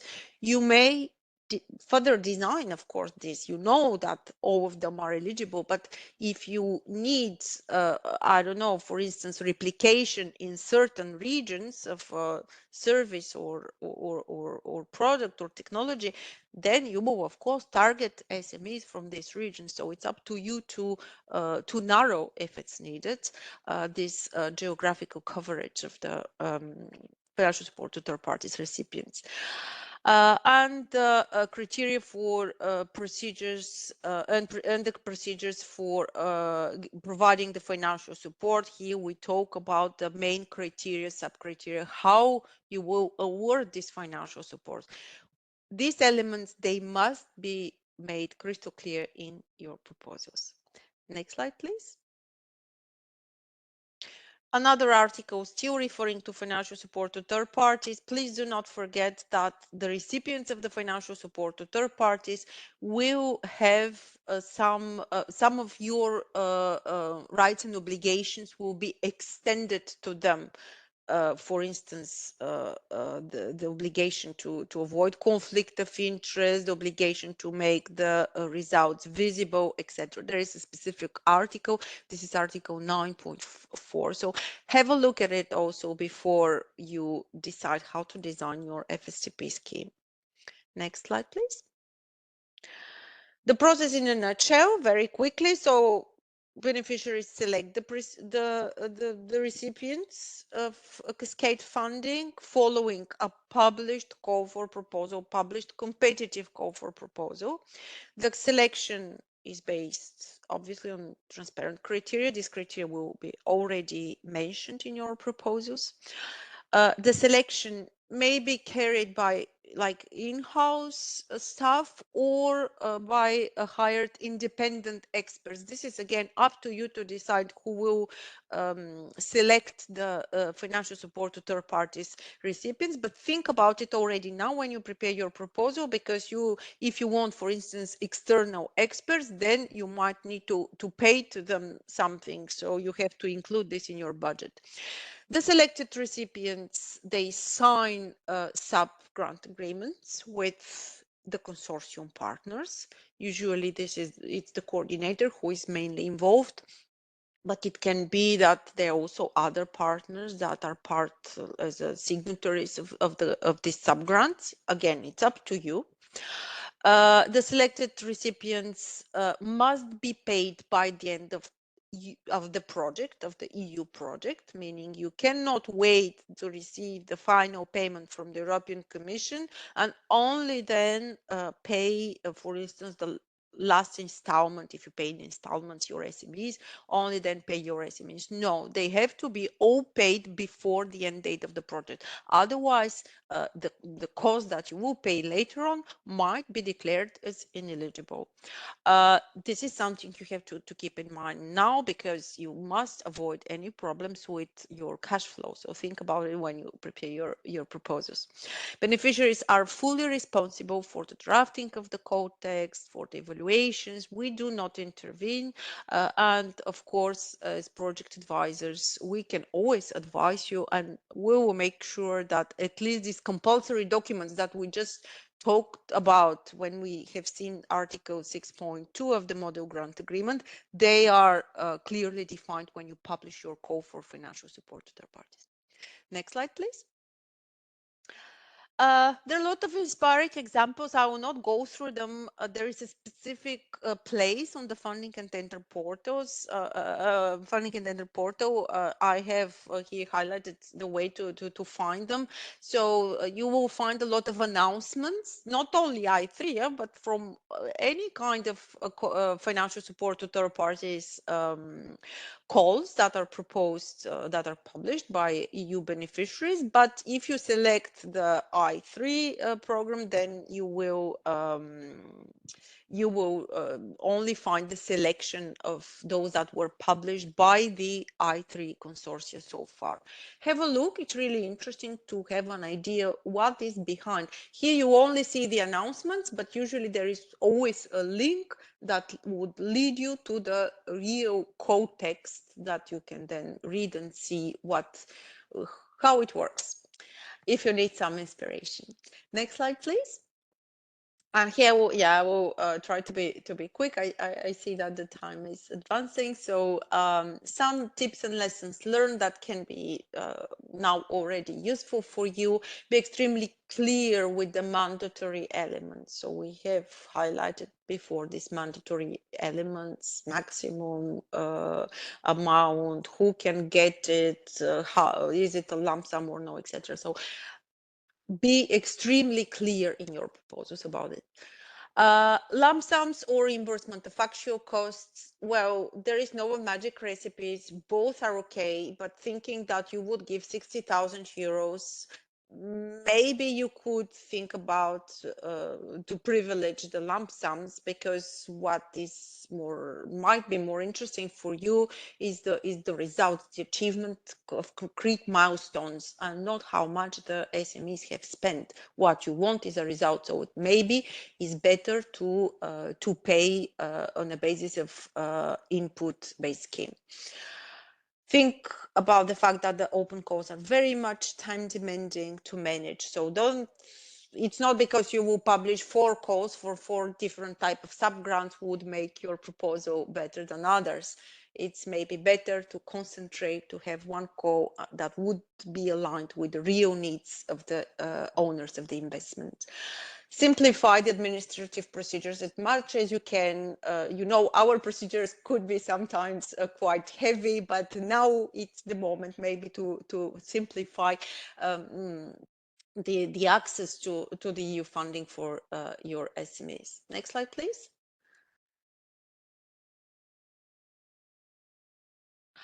Involve your legal and financial department when you design the financial support to third parties scheme.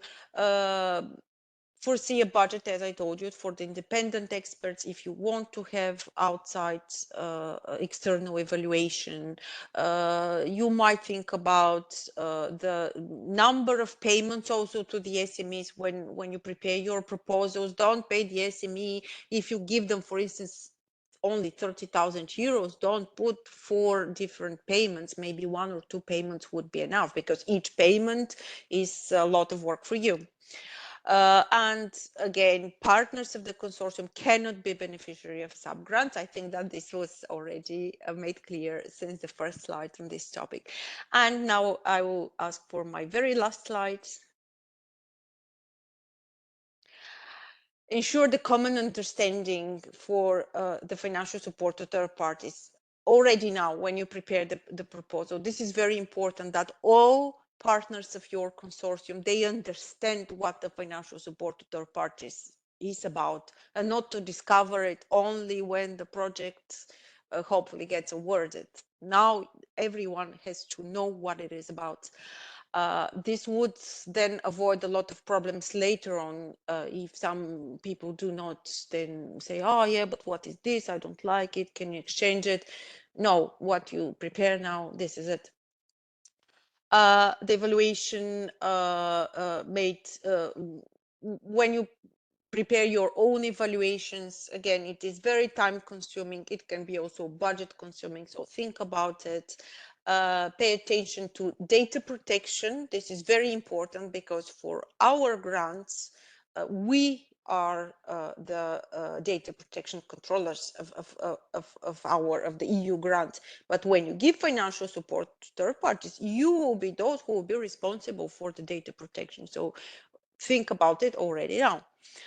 And of course, think about the good communication that you have with the awarded SMEs. But this is for later on when your calls are published and when you get your own awardees. So I wish you good luck with the preparation of your proposals. And of course, if you have any questions on financial support to third parties, our entire team is there to help you. And Eric here kindly reminds the email address that you can use to ask your questions. Thank you very much. Many thanks, Milena, for this, and colleagues, I'm grateful that we stayed quite in time. So we have plenty of space now for the Sli.do session. Here again, the QR code and the reminder of the hashtag you need to use, the i3 instrument, one word. And also just a quick reminder that we will, of course, share this PowerPoint presentation. We will share the recording. And I would like also to reassure you that all your questions will be answered in one way or another, either now in this 30-minute session or later when we will publish our first Q&A document that will be accessible via the call pages of the two calls. So if you realize that your question has not been treated, don't worry, it will be via the Q&A document on the portal in the next days. And with that, I'd like to ask the colleagues indeed to share the first questions here. I mean, you see them actually that they are listed by like popularity, I would call it. And the first one asks whether you can provide a written list of regions which are not represented yet in the i3 instrument, because Gerald earlier on mentioned that all EU member states are now covered, but indeed we have some regions that are not currently covered by the projects. I would like to see whether Maya from my team is there, because we are obviously working also with the i3 support facility to help us with statistics. Maya, are you there to answer the question? Otherwise I can. I'm here. Sorry, I'm here. Hello. Let's go ahead if you want to answer the question. Yes, so within the i3 support facility that was presented by Eric before, the contractor is also preparing observatory. It will be a very nice visual representation of the implementation of the i3 project, basically where the i3 projects are implemented. There will be some really interesting aggregated data also presented in this observatory. There will be a map of regions that are participating in the i3 instrument, in the i3 projects already, with which organizations, with which projects are they involved in. So we are expecting this observatory to be finished by the beginning of July. So I suppose that then by that time you will be also able to see on the website of the i3 support facility this information, and also in the information on the regions that are not so much presented in the i3 consortia, or regions that are not at all yet presented in the i3 consortia. There are also quite some regions like this. Thank you. Thank you, Maya. And this actually also answered the question, the third question here, whether we can share the platform where the i3 projects, the running ones, can be seen. Indeed, this observatory will cover this part as well. You can actually already now on the funding and tenders portal and the results page, access all 53 running projects, and soon we will be close to 70. But this is only a quick overview. The real one with more details will be then available through the S3 support facility, the observatory that Maya was talking about. So colleagues, this one is answered. We can take the next one, which is about the, indeed, there has been a cut compared with the available budget compared with last year, which was our a high point with 80 million euros available overall, including CAP2B, capacity building. Now we have gone down. For that question, which is also related to political developments, I would like to hand over to Tomislav from DG Regio. He's there. Yes, thank you, Eric.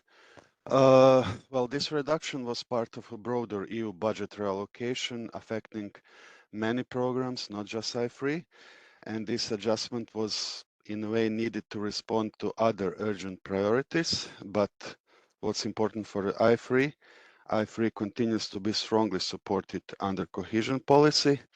In 2025, 2 new calls have already been launched, and a capacity building call is also planned later this year. And all this will be followed by 4 main strands calls in 2026 and 2027. So 2 per each of these years. And for applicants, this only means that proposals should be focused, aligned well with and clearly with smart specialization priorities. And also to highlight the added value of interregional cooperation. I hope that clarifies the question. Back to you, Eric. Indeed. And perhaps the main point that Tomislav mentioned indeed is that there's no particular focus on I3 in terms of cutting. It was a general exercise, obviously, with the Ukraine effort. So I think the attraction of I3 is very high and policymakers are aware of that.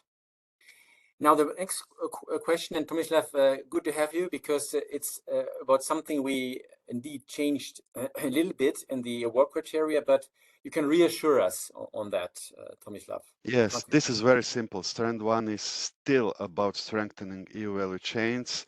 That remains a key objective. You can see this clearly in the delineation table at the end of both call texts.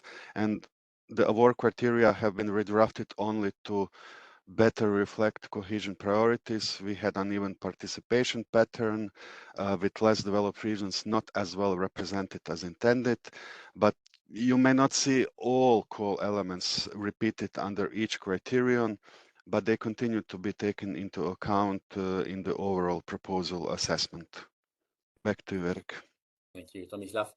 Next question is about the investment part, and indeed there is a focus on having a market analysis and business plan. The question here is whether it would be at proposal stage or during implementation.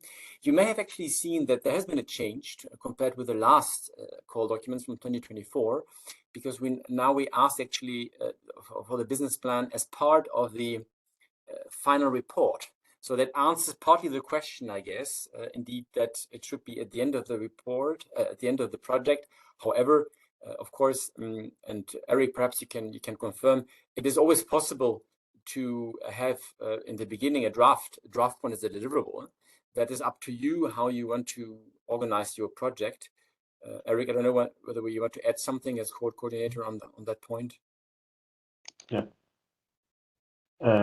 Yes. So yes, I'd say that the market analysis has to be done. This is for the investment strands. So this is a market analysis that would be eligible activity for the capacity building to be calls. But here for the investment, you need to have the market analysis and already know that there's a need and to go ahead with your investment project. And for the business plan, yes, I mean, the very detailed one that may change over the course of the project, but you should already have an idea how this roughly should look like, the business plan. So market analysis is a big yes for the proposal stage. And also the business plan, you should already have an idea in which direction it will be going. And then over the course of the project implementation, it will be then further defined. But yeah, should already be there. And so I can Would you like to take the other questions? I see some of Yes, you.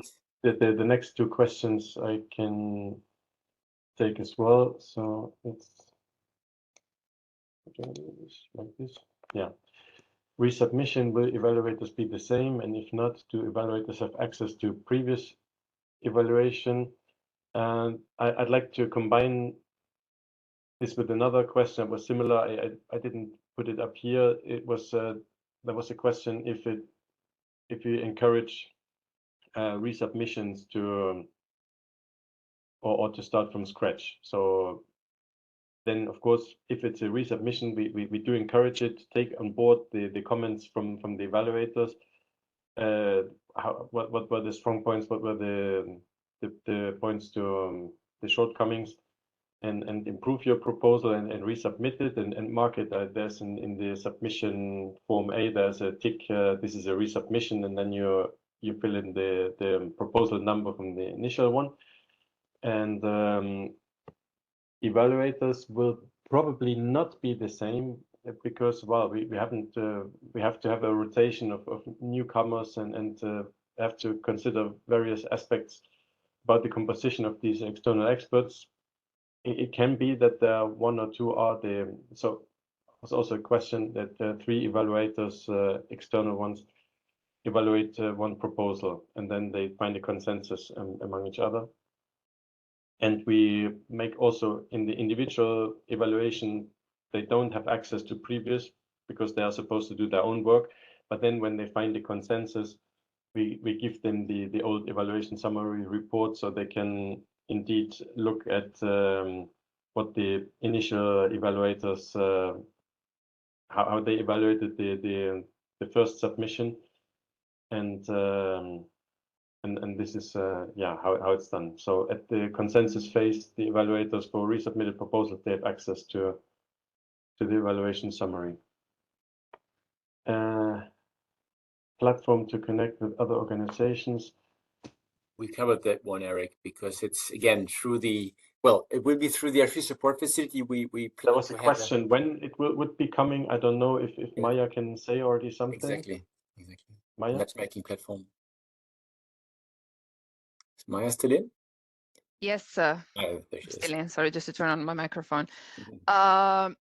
Well, yes, there will be again within the I3 support facility. There is a preparation for the matchmaking platform. Basically, it's a partner search platform where different potential applicants could express the interest for participating in the I3 project proposal, and through that to present their organization and present their ideas, and through that also search for potential partners from different groups of stakeholders, from research institute companies and so on. So it is also coming, and again, it will be ready in the beginning of July. So hopefully we will still manage to serve the potential applicants for this call for proposal, but definitely for the next years. Yes, Eric, perhaps for the difference. Well, this one we have, colleagues, you can take out. Yeah. Now the one on the difference, perhaps that's indeed something that is interesting. Eric, if you want to explain it. Yes. So yeah, this one. Sorry, we already. I just said it briefly because I saw that was the question. So it's 3 evaluators per proposal, and how many proposals? Yeah, I mean, it depends on the level. Roughly between 5 and 10, I would say each evaluator has to check, but this depends.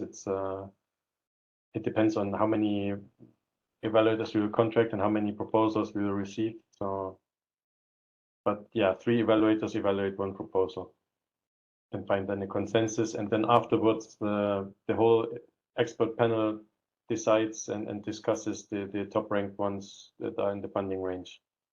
So to eliminate biases that one group might be more strict than the other one. Okay, and the next question. Yeah, is there a big difference from previous course of this one? No, I think Tomislav or kind of said it. It was one part. It's there's no big change. I tried to highlight the different small parts that we tried to improve, to make it easier and better. We highlighted it, so we got rid of some supporting documents in the submission, and also this before you had to provide this letter of support, and now it's the self-declaration from the coordinator. And yeah, also we modified a bit the FSTP eligibility, the third-party financing, cascade funding. So now it's it can be like all eligible from all the regions, and not has to be from a region within the consortium already. So that nothing huge, just small things that were covered and highlighted in the presentation this morning. Indeed. Okay. Yeah, then the question perhaps on the requirements for FSTP, if Milena wants to answer that one. She's still there. I think yes, she's coming up. Yeah. Yeah, sorry, I'm trying to put on my micro. The minimum requirements for managing FSTP, as I mentioned, you, like our applicants, are then our who will become beneficiaries later on, they're the masters of their files. So if they find interesting to have bank insurance or something, this is up to them to decide. We cannot intervene. The minimum requirements are those that we have mentioned, but they're more on the content, that what you have to explain on the scheme, the maximum sub-grant amount you provide, who can get it, how you will calculate it, what will be your criteria for awarding. Those are the compulsory elements. Of course, also the activities that will be eligible to receive financial support to third parties. For the rest, it is up to the applicants. Thank you, Milena. Now, the next one on the evaluators, again, I mean, I can take this, Eric. Eric said it already in his statement on the experts, what kind of experts, how many we have. You ask whether we should assume that the experts are really the specialists in the area, but I think we can say that common sense. We try to have experts that are, let's say, knowledgeable, of course, but then we would not expect you to put sometimes too technical questions. Up to you how you want to convince neutral evaluators of the the quality of your proposal. I don't know what if you want to add something, Eric, on that. Yes. Just I'd like to add. Indeed. So I mentioned it that it's a non-exhaustive list of you can in the 3 thematic areas, and we cannot contract like top-notch experts in each very specific field on hydrogen or on some printing or on very some innovation that very specific and very detailed. So we certainly cannot contract this. So we have a wide mix of experts that we with regional experts and regional policy, innovation experts, like coming from the investment part, so there's a mix, and coming from academia. So we have a wide mix. So they are experts, they are knowledgeable for the program, and also have some that there are also engineers, but yeah, I wouldn't. Yeah, it depends. So the proposal as such is not just explaining the innovation, but explaining also the interregional dimension and the cohesion and the value chain. So this is a big part. This is the big difference to Horizon. So we're not having here a research project, but innovation investments with the interregional dimension. Yeah. Very good. And, I'm jumping already to the next question, the 7% requirement of funds. Our non-SME companies are also counted. the focus is on SMEs, and you can also have like bigger companies who provide services for the SMEs. So this can then also get you over the 70% requirement. I don't know if Eric wants to complement. Yes, that covers it, I think. Indeed, I mean, if you look at the call document, it clearly says that large companies are counted into the 70%. Obviously, the focus should be on SMEs. We don't name a specific number, but what means focus is, but again, that's, I guess you understand, that's common sense. What we mean by focus, you need to convince the evaluators that the focus is on SMEs. Okay, then the next one on the help desk, yeah, I think we answered that one. Take a look that we did a little change. For the functional email box, it's not i3 instrument anymore. It's i3 instrument slash calls. So you will see that in the call document, little change there. So please use that help desk or the email address for questions. Yeah, Valentina, perhaps this is one for you, for the innovative pilots and what kind of innovation, level of innovation to the region, to Europe. And it leads also to our difference that we show in the last pages of the call document, where you see a difference between Strand 1 and 2A. So perhaps you would like to elaborate a little bit more on that, Valentina? Yes, here there is a difference between the Strand 1 and 2A. In Strand 1 is, of course,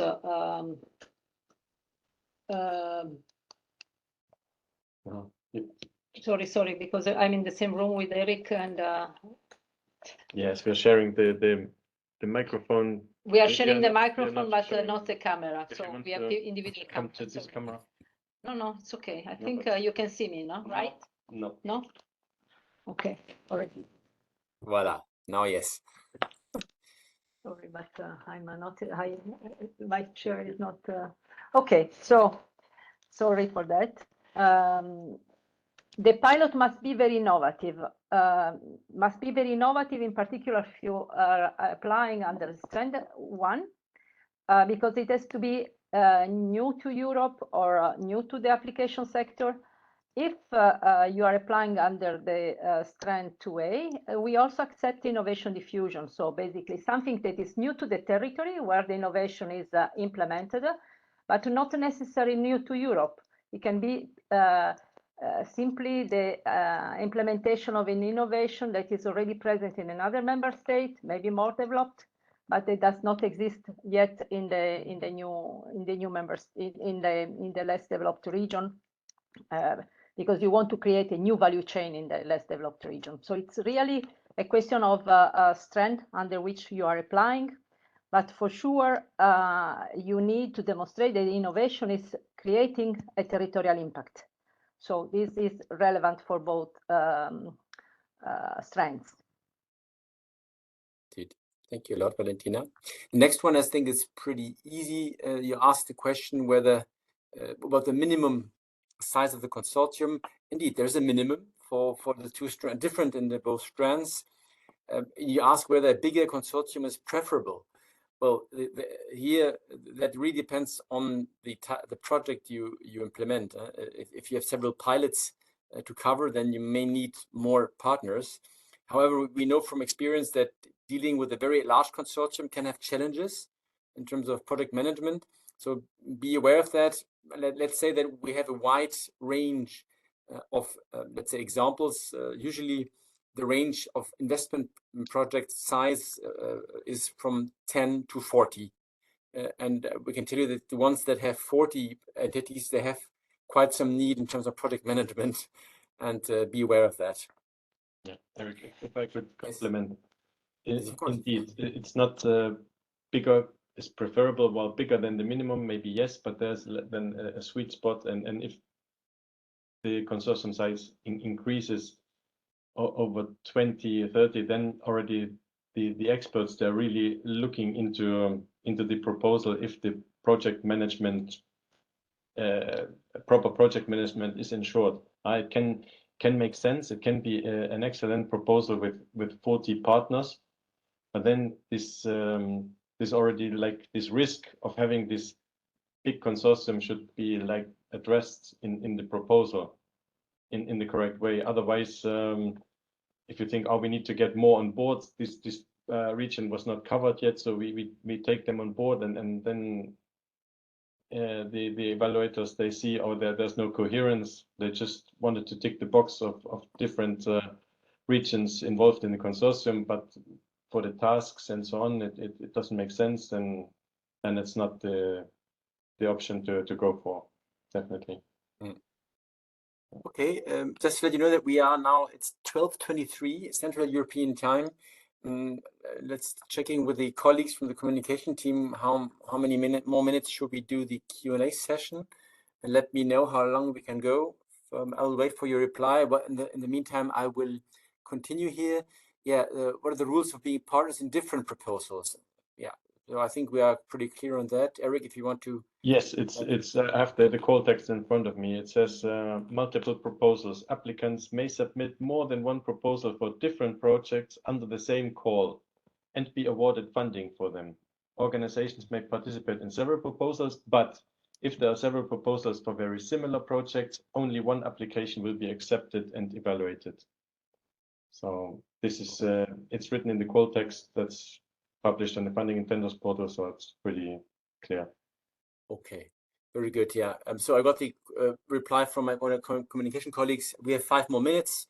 If I'm quick with the closing remarks, and I can confirm I'll be quick. So I'm counting from now on. So let's continue until 12:29 Central European Time. Now, the question here comes on the previously generated consortium. How can new partners join? And if the budget can be adapted. I think I understand the question in terms of amendment of running projects. Eric, do you also interpret the question like that? No, we're not talking about consortium being built under proposals, but really at the running stage and amendments, right? Yeah. I now that you say it, yeah, that makes more sense. Yeah. So yeah, it has to be discussed in the amendment. I mean, that's not the per se answer that we can give. I mean, it has to be in consultation with the project officer and the financial officer how to reshuffle the tasks. Obviously, this is the obstacle that we have.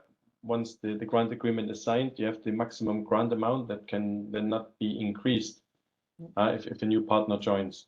So then you will have to see if you think that some planned activities are less important and can be left out, and this initially foreseen budget transferred to a newly added partner. This is then the only option. Yeah, indeed. And then, of course, here the question, I think, is written from a perspective of an external person. So I guess that, first of all, you need to be aware of who is the coordinator. And for this, as we said, you can get in touch via the soon-to-be published Observatory platform. You can also already now have a look at the funding and tenders portal and look at our 53 running projects to get in touch with the coordinators. Let's make that small question here on the numbers. Looks like, actually, I think if you read the call document precisely, you will understand that we have indeed a minimum to in terms of scores to achieve out of 25.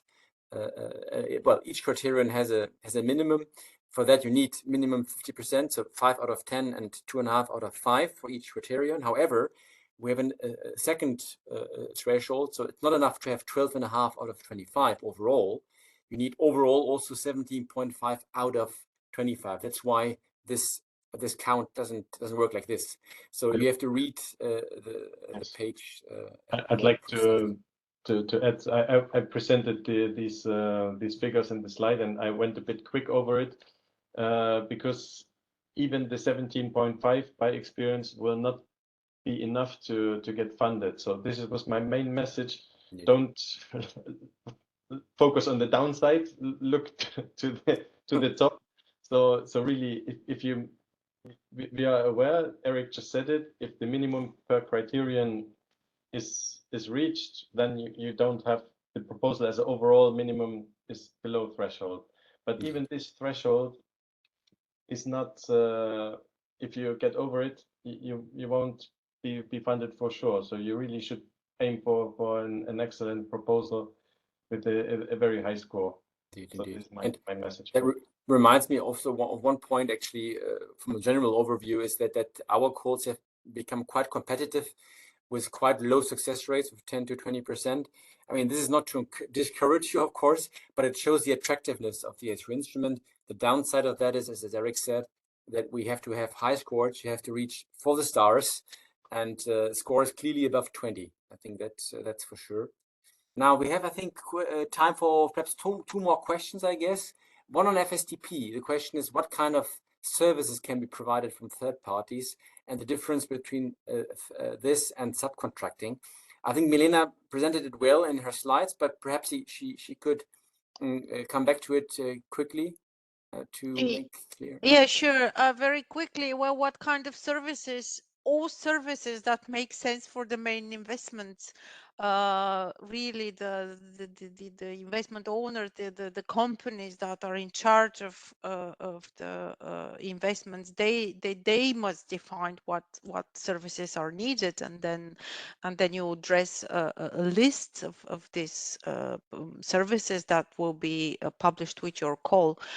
How it is different from the subcontracting? Well, the subcontracting is different. The subcontracting, as I think already my colleague from the financial team mentioned, that if you have a part of the action, for instance, one of the tasks, let's take as an example, task 2.4, preparation of I don't know, mapping of regions relevant to the investments for replication or something like that, and you see that you do not have enough knowledge, you may subcontract this whole task.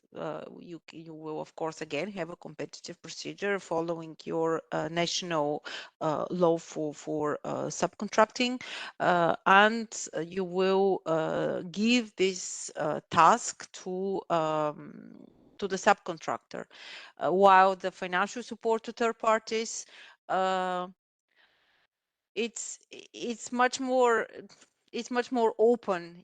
While the subcontracting, it's you need one thing, one service, you go for it, and you have to find someone who operates. The financial support to third parties, you have more to see it, how different actors would come to complement the gaps in the value chain. Yeah, indeed. Thank you, Milena. I think we are now, well, the next question is actually asked now. Okay. Okay, let's take these two last, then one for the universities, perhaps. Well, this one we answered. This one you can take out. The one on the universities and one on budget, and then let's close. Eric, would you like to answer this one on the university? Yeah, I was surprised by the question because I thought it was clear. You can check again in the presentation, like 3 conditions. Either it's a public body, or it's a non-for-profit organization, or it's this entity entrusted by national or regional government to develop this regional investment. So I think in universities, some are even public and some are non-for-profit. So yes, universities can still be, if they fit these first 2, probably then or one of the 2 even only, so they can be coordinators. Indeed. Okay, then let's take the last one on the budget, because that's an opportunity for Anna and Jana to speak up. I think it's a clear question and a clear answer, yes. But Anna, Jana, if you want to respond to that one on the personal costs and how they should be visualized in the detailed budget table. Yes, in principle, if an employee works on, I don't know, more work packages, then it has to be listed under each work package. And in the sense that the monthly or a daily rate has to be same in all work packages, you will list it in this work package, another work package, yes, work package 1, 2, 3, 4, 5. And then in the description, you can just briefly mention what would be the tasks or the roles in each work package. Exactly. Many thanks, Anna. Okay, well then let us conclude this Sli.do session. I want to reassure the 29 inquirers of the 29 remaining questions that we will be also answering your questions if they have not been covered by previous questions. So as I said, we will actually publish an FAQ document in the next days where you can then ask or see your answered questions. If you have further questions that have not been spent, you can still send them, of course, and they will be added to the FAQ document. That's a normal process for submitting, because we cannot reply bilaterally to you. We will always reply via publication of an updated version of the FAQ document. Many thanks to all the speakers and also the keeping the timing and being very precise on their presentations. Many thanks to all the questions answered. No, first asked. The questions asked, and then we answered them. Yeah, let me reassure you that we recorded this session. You will be getting a link to that one and also to the PowerPoint presentation. Please use now also after we end this WebEx to make a short reply to our survey and give us feedback on how you found our info day. And with that, well, I would like to thank you with a reminder of the main sources of information that you can see here. A reminder that we have changed our functional email box address. You can see it here. And I wish all those here present a very good day. Thank you and goodbye.